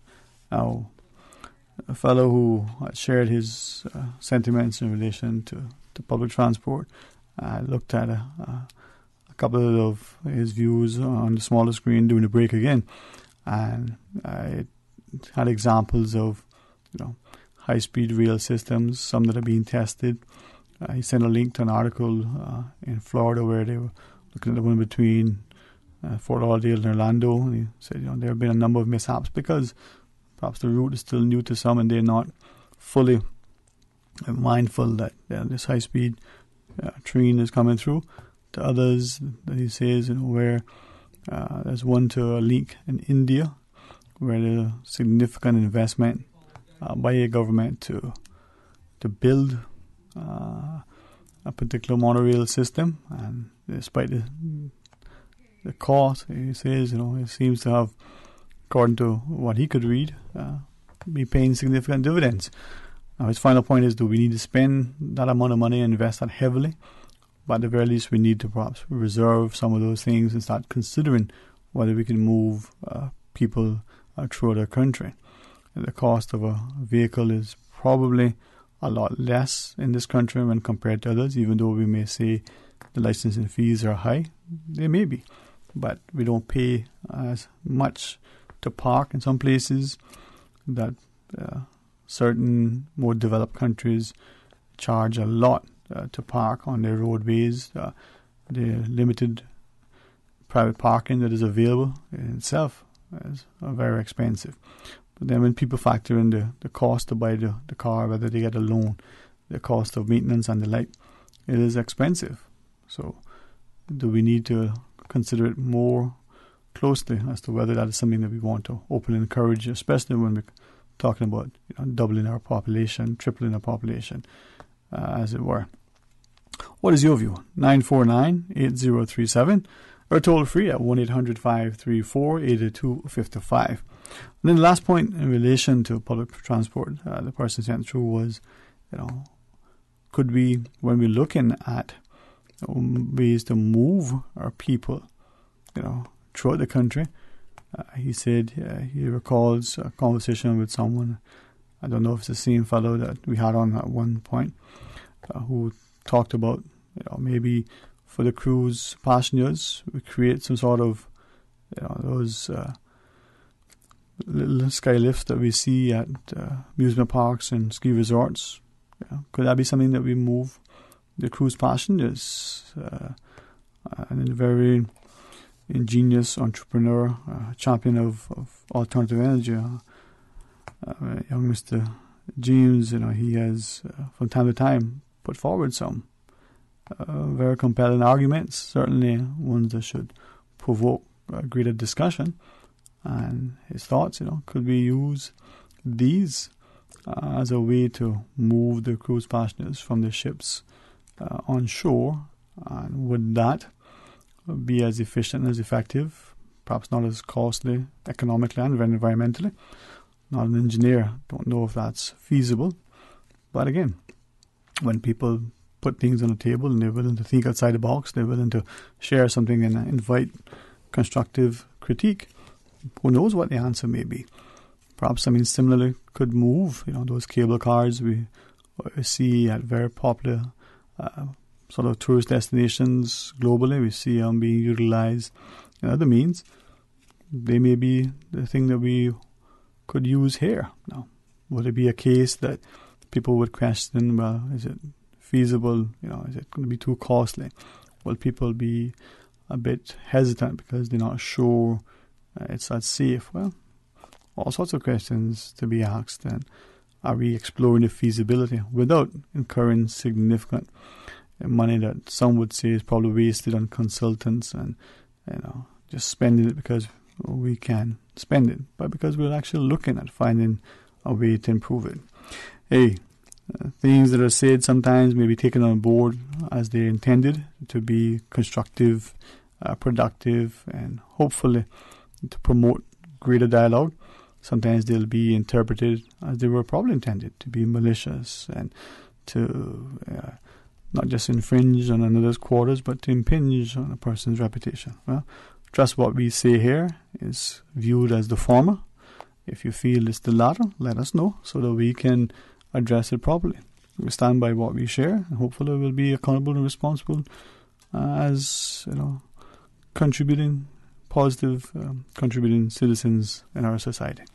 Please join me, Stuart Conn, in the morning for the record. Welcome you to come back to talk today right after the midday news and midday meditation.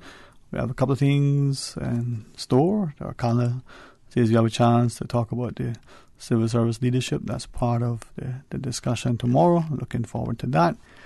There's expected to be some open line at the start of the show, and then 2 o'clock, Miss Cayman World is going to be our guest for the last half an hour. we plan it.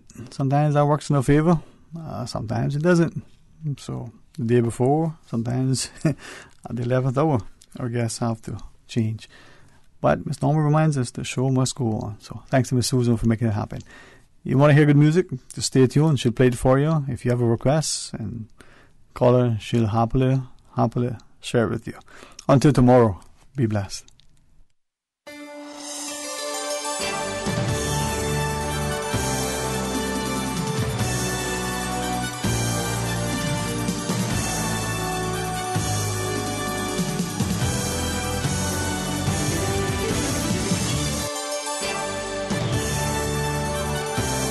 Shaken yet standing firm. I was not built to break. This is Radio Cayman in the Cayman Islands.